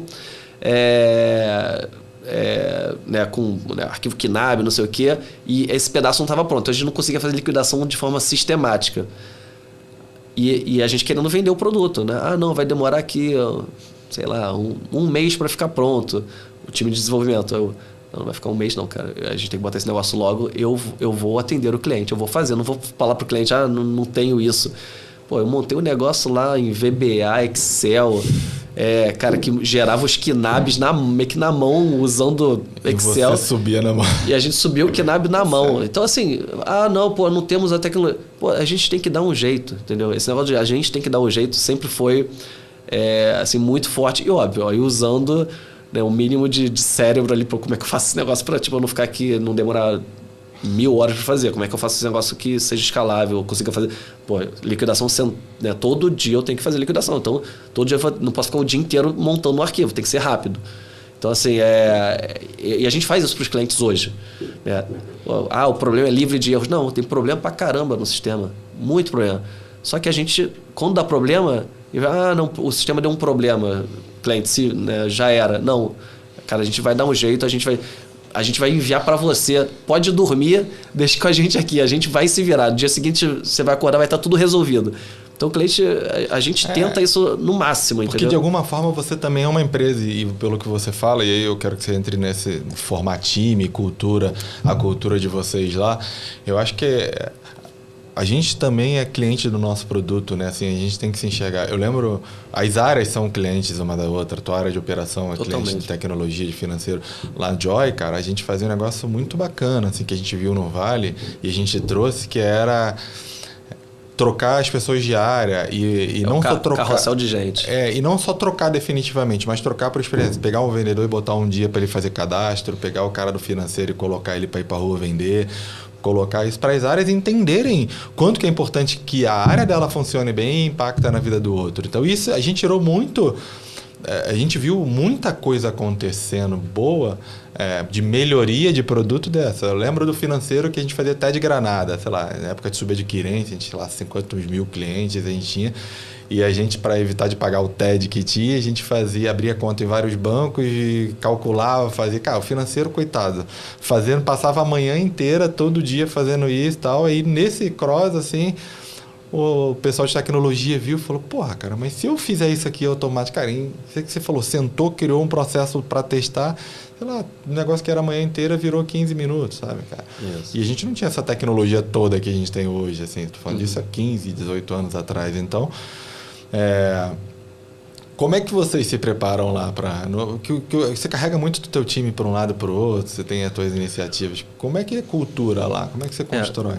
Assim, óbvio que tem essa questão do perfil, né? Eu acho que o empreendedor, o founder ali, ele carrega muito para o time o próprio perfil. E eu acho que ali um negócio que eu até quando eu comecei a empreender, eu falhei nisso, porque como eu tinha muita crítica do meu jeito, né, dentro do mundo corporativo, eu tentei evitar. E no final você não tem que evitar, você tem que... O teu perfil, você vai carregar isso para o time e você vai... todo mundo fala muito de... você tem que ter um time com perfis diferentes, não sei o quê. Eu vou até na contramão. Você vai ter um exército. São pessoas que acreditam que têm crenças parecidas com você. Óbvio, você tem uma empresa de 2.000 pessoas, ok. Mas você tem uma startup, né, com 10, 20, 30 pessoas, você tem um exército que acredita que tem crenças parecidas e você não precisa falar, as pessoas vão pensar igual a você. Né? Eu realmente acredito nisso. Né? Então, eu acho que eu fui pegando vários lugares legais que eu trabalhei, eu fui pegando as melhores características. Eu tenho isso claro para mim. Cada lugar que eu trabalhei, o que foi muito bom lá. O que deu certo. O que deu certo, que foi muito bom. Né? E os lugares que deram coisas que faziam não funcionar. Né? Que deu errado, o que é ruim. O que é ruim, o que atrapalha. Né? Eu tenho isso muito claro. Eu nunca... Né? Eu até tenho vontade de botar isso, documentar isso, mas está na minha cabeça, mas até algum dia eu vou parar para documentar. E assim, é o que é hoje, né? Eu falei que eu comecei a empreender em 2015 para 2016. Esse time que eu comecei a formar, né, começou cerca de 6 anos atrás. Tá? Até então, ainda não tinha criado um framework mental, não é nada, né? Mas assim, hoje tem um framework, assim, não é nada documentado, mas... Um playbook ali. Um playbook, assim, que tá na minha cabeça, mas não só na minha cabeça, hoje já tá na cabeça do time. Todo mundo. É impressionante, assim. Mas 6 anos atrás a gente começou a aplicar isso, né? Que começa muito pela seleção, né? Assim, eu sou extremamente chato na seleção. E extremamente chato não significa que eu faça um processo super complexo. Eu tento fazer as pessoas desistirem, não quererem trabalhar comigo, porque eu falo tudo que é ruim em mim e na empresa. Ruim aos olhos de quem acha isso ruim. Sim, do né? cara que provavelmente era o presidente da LL lá. Quem quer bater ponto aqui, saia da sala. Tá? Então, assim, você vai vendo que foram várias... Eu posso te falar, assim, vários exemplos de cada empresa ligado de coisas que eu aplico hoje e que fazem funcionar. Então, o processo de seleção só fica realmente no final quem entendeu o conceito e gosta do conceito e quer esse conceito. Tá? Depois, eu gasto muito tempo meu com gestão de time. Muito. Assim, tô deixando de vender e tal, mas assim, eu não tô num projeto, e aí a gente começa a entrar nas premissas de negócio. Eu não tô num projeto de 1 ano, 2 anos, 3 anos. Eu tô num projeto aqui de 20, 30 anos, com esse time. Então, assim, né, a gente vendeu uma empresa, né, a gente vai ter um outro negócio depois, a gente vai ter iniciativas que vão dar certo, iniciativas que vão dar errado, mas eu estou formando um time que vai estar comigo nos próximos 20, 30 anos, e depois, quando eu não tiver, eu espero que eles continuem. Eu realmente tenho isso muito claro. E isso eu copio descaradamente do 3G, do GP. É um modelo de private equity, onde a gente tem executivos que acompanham as iniciativas, que olham o negócio juntos. Então, eu copiei. O cara entende a missão, né? Entende o recado. E assim, tudo que aparecer ali, ele vai se adaptar, se adequar para fazer isso. Então, assim, então a gente tem essa seleção muito forte, a gente tem esse programa de formação ali inicialmente totalmente focado em execução. E é combinado, né? A gente fala, cara, eu não quero que no início você pense, é quase isso. Eu quero só que você tem essa lista de tarefas aqui, você tem que fazer o máximo possível no menor tempo possível. Isso desencadeia, e aí eu tenho certeza que quem estiver ouvindo vai falar, nossa, é igual, vai ter a mesma reação que o pessoal lá do meu mestrado teve com o presidente da LL. Nossa, que coisa. Assim, isso desencadeia vários fatores positivos, né? Não tem aquela história, né, que você... Né, eu estava lendo o livro... esqueci o nome do título, mas o mesmo do Cisne Negro lá. É o... Enfim, depois a gente lembra e bota aí a dica pro pessoal. Ele fala assim... O pequeno estresse, né, um nível adequado de estresse na organização faz ela ficar mais preparada. Ela é mais adaptável. Então, no final olha, você tem que fazer volume. Com isso o cara aprende, né? Desenvolvedor, né? Tem um monte de livro também que fala, não, o desenvolvedor ele é introvertido, não sei o quê. Não, a gente não tem desenvolvedor introvertido. O cara tem que falar, ele tem que se comunicar, ele tem que trocar ideia, ele tem que entender a tarefa. Então isso desenvolve capacidade de comunicação, capacidade de entendimento, capacidade de priorização. Ele tem 1000 coisas para fazer. Ele tem que saber qual é a primeira, qual é a segunda. Ele não pode se perder olhando 1000 coisas. Ele tem que ter um nível de clareza. E isso eu aprendi em várias vezes no meu trabalho, em várias oportunidades. Não, isso que você está falando, cara, é cultura. Assim, e a cultura, ela é... Isso não é certo nem errado, é a cultura. E essa cultura funciona se o time estiver alinhado e adequado à estratégia, sabe? E provavelmente você executa a cultura ali que você fala e que você defende. Porque acontece muito hoje, principalmente que a cultura se tornou um negócio mais público. Antigamente a gente olhava, a cultura era o que acontecia na empresa. Hoje a cultura é o que está no culture deck, lá no relacionamento com o investidor, sei lá, alguma coisa desse tipo. Mas acho que, na verdade, a cultura é o que acontece no bastidor. Você está falando para mim aqui, que tem uma lista de tarefa. Aí eu chego lá pro teu dev, qual é a tua lista de tarefa? Ele fala, não tem. Cara, esquece. Eu vejo no Vale, cara, sei lá, pegar exemplos de empresa que todo mundo conhece. Netflix, cara, quando eu fui lá, só tinha sênior. Não tinha júnior pleno. Cara, era muito difícil na época, que foi muito tempo atrás, não sei como é que tá. Porque o cara só falava isso. Cara, precisa resolver tal problema. Dá seu jeito. Você vai contratar, você vai fazer próprio, que resolve o problema.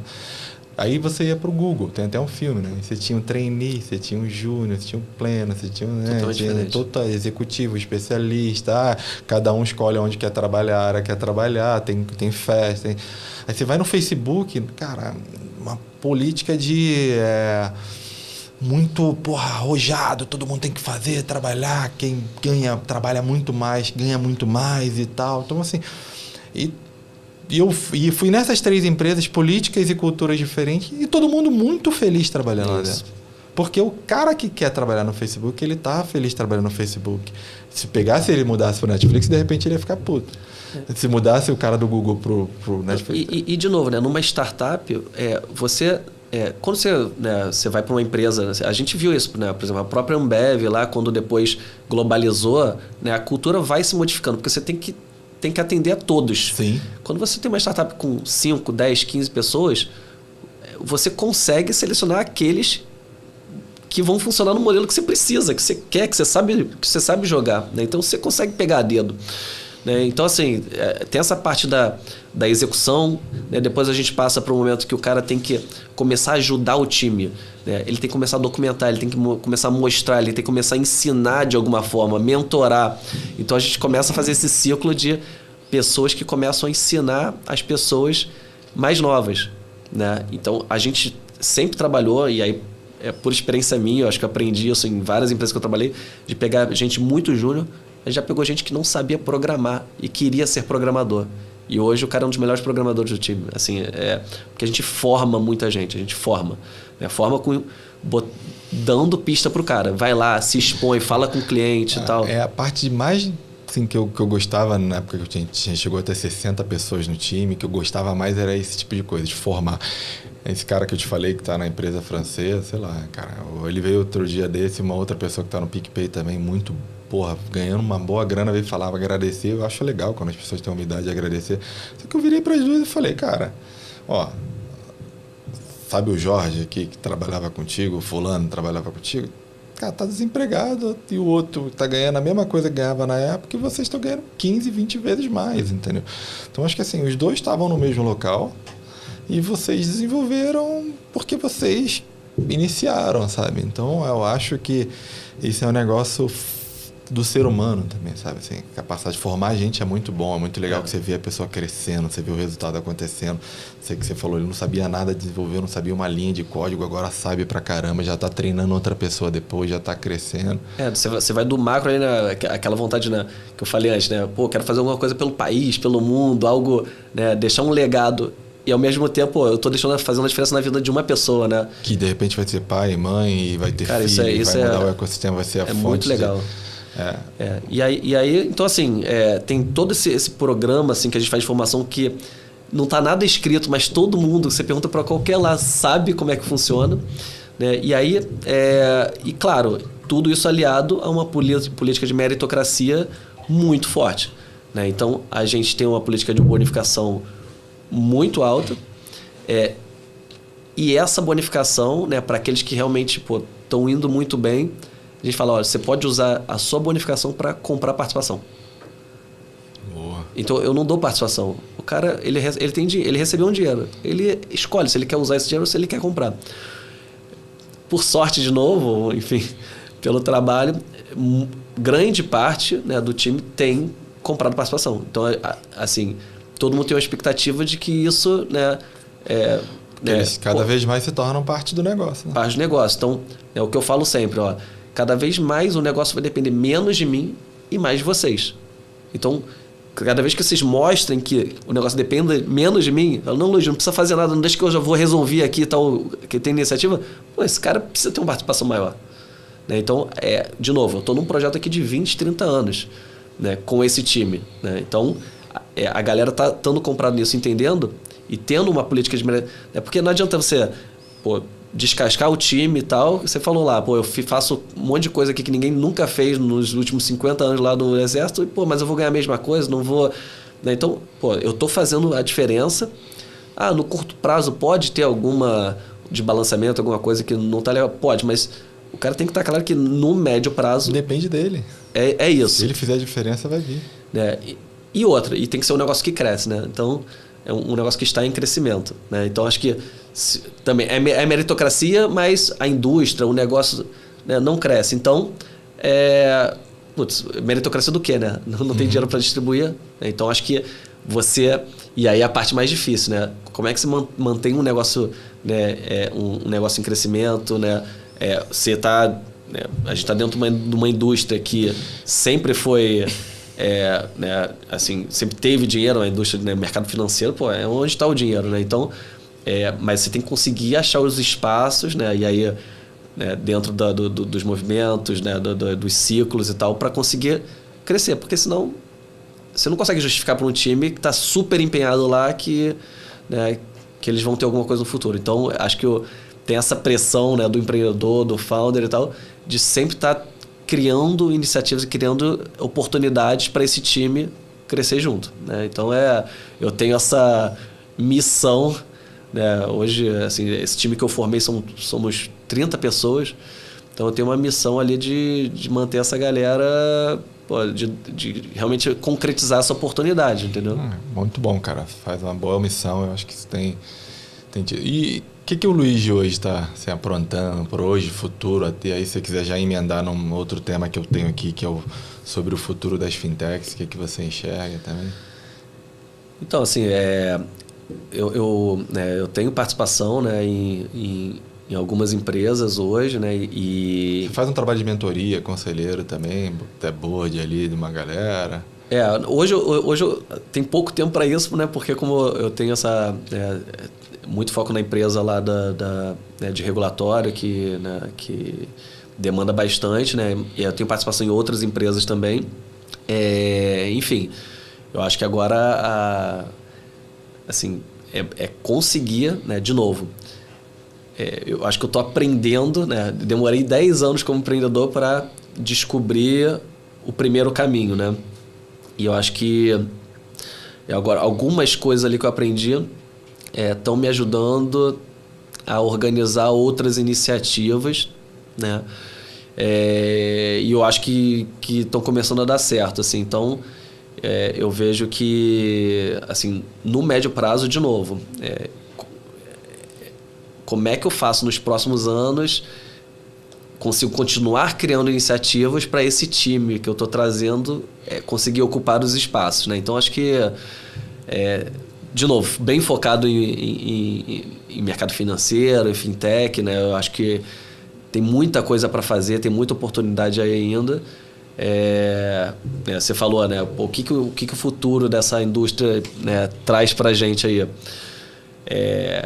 Eu acho que essa parte realmente de blockchain, de stablecoin, tem muita coisa acontecendo, né?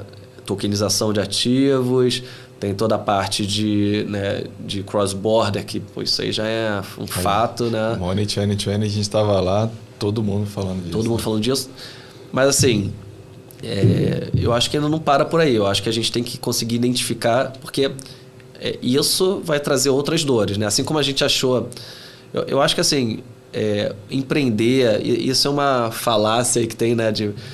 Não é nem uma falácia, mas assim, acho que algumas pessoas têm aí falando para os empreendedores, pô, eu tenho que achar um negócio, uma ideia inovadora e tal para empreender. Eu não me acho um cara inovador, não me acho um cara que, um cara de produto que vou aqui, achar aqui, não sei o quê. Você tem que pegar um problema específico, né? Vai lá. Quando você começa com cross-border, com stablecoin, quando você tem tokenização ativa, vão aparecer problemas específicos que são chatos, que tem que parar para estudar um monte para conseguir achar a solução. Eu acho que é aí que eu me encaixo, né? Coisas que tem que estudar muito, que tem que procurar. Então, assim, vão surgir outras oportunidades. Então, assim, a gente tem que estar conectado, tem que estar conversando, tem que estar buscando e achar essas pequenas oportunidades que daí desenvolvem negócios. Tem que estar se mostrando também, né, cara? Assim, eu fico vendo muita gente que, às vezes, fica 100% focado e está certo nisso, mas não se abre um pouco para o mercado, não mostra o que está fazendo ou não tenta, porque é aquilo, né? Network, conexão, às vezes o problema que você está resolvendo dentro de casa tem, sei lá, 80 fintechs com o mesmo problema que o seu, que gostariam de te pagar por isso, né? Não. Então, acho que tem que, de alguma forma, ser o mais intencional, estratégico, lógico, viver ali o instinto, fazer muito e tal, mas tem que ser intencional. Pô, dá aqui o network um pouco, visibilidade, vou fazer isso e tudo mais. De novo, isso é, como eu falei, algo que eu aprendi, né? Eu acho que um dos principais motivos lá de eu ter conseguido vender a empresa, né, foi porque, na época, eu estava muito ativo no LinkedIn, eu estava postando, eu estava falando, de alguma forma, eu estava me mostrando como uma referência no assunto, né? Então, algumas pessoas vieram, pô, legal, cara, eu acompanho você no LinkedIn, vejo que você faz posts legais, interessantes e tal. Então, na época, isso foi bem relevante. E eu estava conversando, eu estava falando, eu estou fazendo um negócio de regulatório do Banco Central aqui. Eu ia falando com todo mundo para mostrar que eu estava fazendo isso. Deixa eu ver se esse cara... Estou fazendo. E eu falando com todo mundo. Em algum momento, alguém falou, pô, legal, isso aí me interessa, vem aqui, vamos conversar e funcionou. Né? Então, isso está a gente estava falando do playbook, isso está no meu playbook, né? Então, de novo, eu acho que não pode ser um negócio forçado, né? Eu, como bom engenheiro, no início é forçado, né? Eu sempre fui de falar muito com todo mundo, mas assim, esse negócio de manter o relacionamento, de falar e tal, no início pode parecer forçado, né? Você até pode botar, eu tenho que falar com tal pessoa e tal, mas no final, quando você fala, tem que ser um negócio genuíno, né? Então, assim, eu tenho várias pessoas, né, hoje no mercado, que assim, eu moro no Rio, né? A maior parte das pessoas está em São Paulo, então não tenho um relacionamento todo dia e tal, né? Assim, toda semana e tal, mas são caras que, quando eu encontro, sabe, que parece aquele amigo, né? São caras que eu conheço há pouco tempo, mas quando eu encontro, são aqueles caras que parece que eu conheço há muito tempo, pô, abraçam, pô, legal, vamos fazer alguma coisa. Então, assim, é um negócio genuíno, né? E eu sinto isso de forma recíproca, assim, tem, né, muita gente. Eu acho que é isso, você tem que ter um dos principais valores que eu tenho, né? Assim, e que eu já briguei quando acharam o contrário disso, briguei de verdade, né? Quando acharam o contrário, transparência, né? E, cara, ética e verdade e tal. Então, as pessoas têm que conseguir enxergar isso em você. Pô, de vez em quando a gente erra, óbvio, né? Mas a pessoa tem que entender que, pô, né, somos humanos, vamos errar, vamos fazer alguma coisa errada. Mas, assim, transparência total. Assim, transparência total, gerar confiança. Então, quando você mostra isso para outras pessoas, né? Pô, você conhece um monte de gente que eu conheço e tal. Cara, o nosso mercado é muito pequeno. E, assim, pô, isso é um negócio que eu tava lá longe no Rio e eu comecei a me sentir, falei, cara, eu tô fazendo novos amigos aqui, baseado em transparência, confiança e trabalho duro. O cara vê que eu sou esforçado, que eu tô trabalhando muito. E isso é muito legal, sabe? Assim, eu acho que esse grupo de pessoas ali que a gente sabe, que a gente confia, né? E que tentam, né, sempre não fazer, né, não ir pro caminho errado, gera um nível de confiança, cara, que, de novo, eu tô num projeto de 20, 30 anos. Eu não tô preocupado com amanhã, não tô preocupado em vender alguma coisa pro cara que eu tô falando hoje. Pô, eu quero vender também, mas, pô, eu quero que esse cara, pô, me encontre, vai jantar comigo, a gente faça alguma coisa daqui a 10, 20 anos, né? A gente tem que estar aberto a novas amizades. De repente, pô, eu tenho uns amigos de infância lá de colégio, melhores amigos, mas de repente o meu melhor amigo, pô, eu vou encontrar num trabalho. Eu tenho um cara que sou, né, padrinho de casamento, ele é meu padrinho de casamento, que eu conheci quando fui morar em Curitiba, assim, pô, virou um super amigo. Então, assim, tem um monte de gente aqui que a gente tem que estar aberto a conhecer, tem que estar aberto a entrar um pouquinho mais profundamente, porque senão a gente está desperdiçando a oportunidade também de ter novos amigos, né? Então, acho que isso tem que ser genuíno. Sim, cara, e com certeza faz todo sentido. Nosso caso aqui, né? A gente nunca trabalhou um para o outro assim, nem foi cliente. Tem clientes em comum, parceiro em comum. A gente tem cliente em comum, parceiro em comum. Trabalhamos há 20 anos atrás quase na mesma empresa do grupo econômico, sabe assim? Então, se a gente não tiver transparência, se a gente não tiver um pouco desse cuidado de manter o ecossistema como um todo, as relações vivas, é difícil ter perpetuidade. Outro dia você vê um cara comentar comigo sobre um outro cara, mas, pô, esse cara aí, eu falei, porra, brother, ó, esse cara tá no mercado pelo menos há uns 20 anos, aí, já fez negócio com esse monte de empresa. Sim, de repente você não gosta dele, mas, cara, para ele estar há 20 anos no nosso mercado, coisa ruim ele não faz, ele tem uma certa competência, ele é um cara que sabe fazer negócio. Então, sim, dificilmente um cara que faz merda ele vai ficar 20 anos no mesmo ecossistema, sabe? Assim. Tem um ponto assim também que, indo pro outro lado, que eu acho que... aí não sei se é alguma coisa de Brasil ou se é algo mundial, que eu acho que às vezes algumas coisas erradas assim, a gente ainda é muito complacente, né? Então, eu acho que, assim, de novo, né, pelo lado positivo de, pô, deixar os amigos, né, os caras que são gente boa, trazer para próximo, mas eu acho que ainda tem algumas pessoas que ainda cometem alguns deslizes assim, de forma repetitiva, que a gente não deveria. E eu acho que isso ainda me incomoda assim, um pouco. Eu acho que aí a gente tem vários exemplos, né? Não vou entrar aqui. Não acho. Mas assim, incomoda mesmo. Assim, esse podcast ele nasceu pro incômodo. Cara, eu sou do mercado, eu tive, imagina, 10 anos atrás, até mais, uma empresa que tinha 60 funcionários, ninguém sabia de mim, do David, do Daniel, da minha diretoria, do nosso time, assim, não é que ninguém sabia. Os nossos clientes sabiam, os parceiros, a gente foi vendido por Ebanks.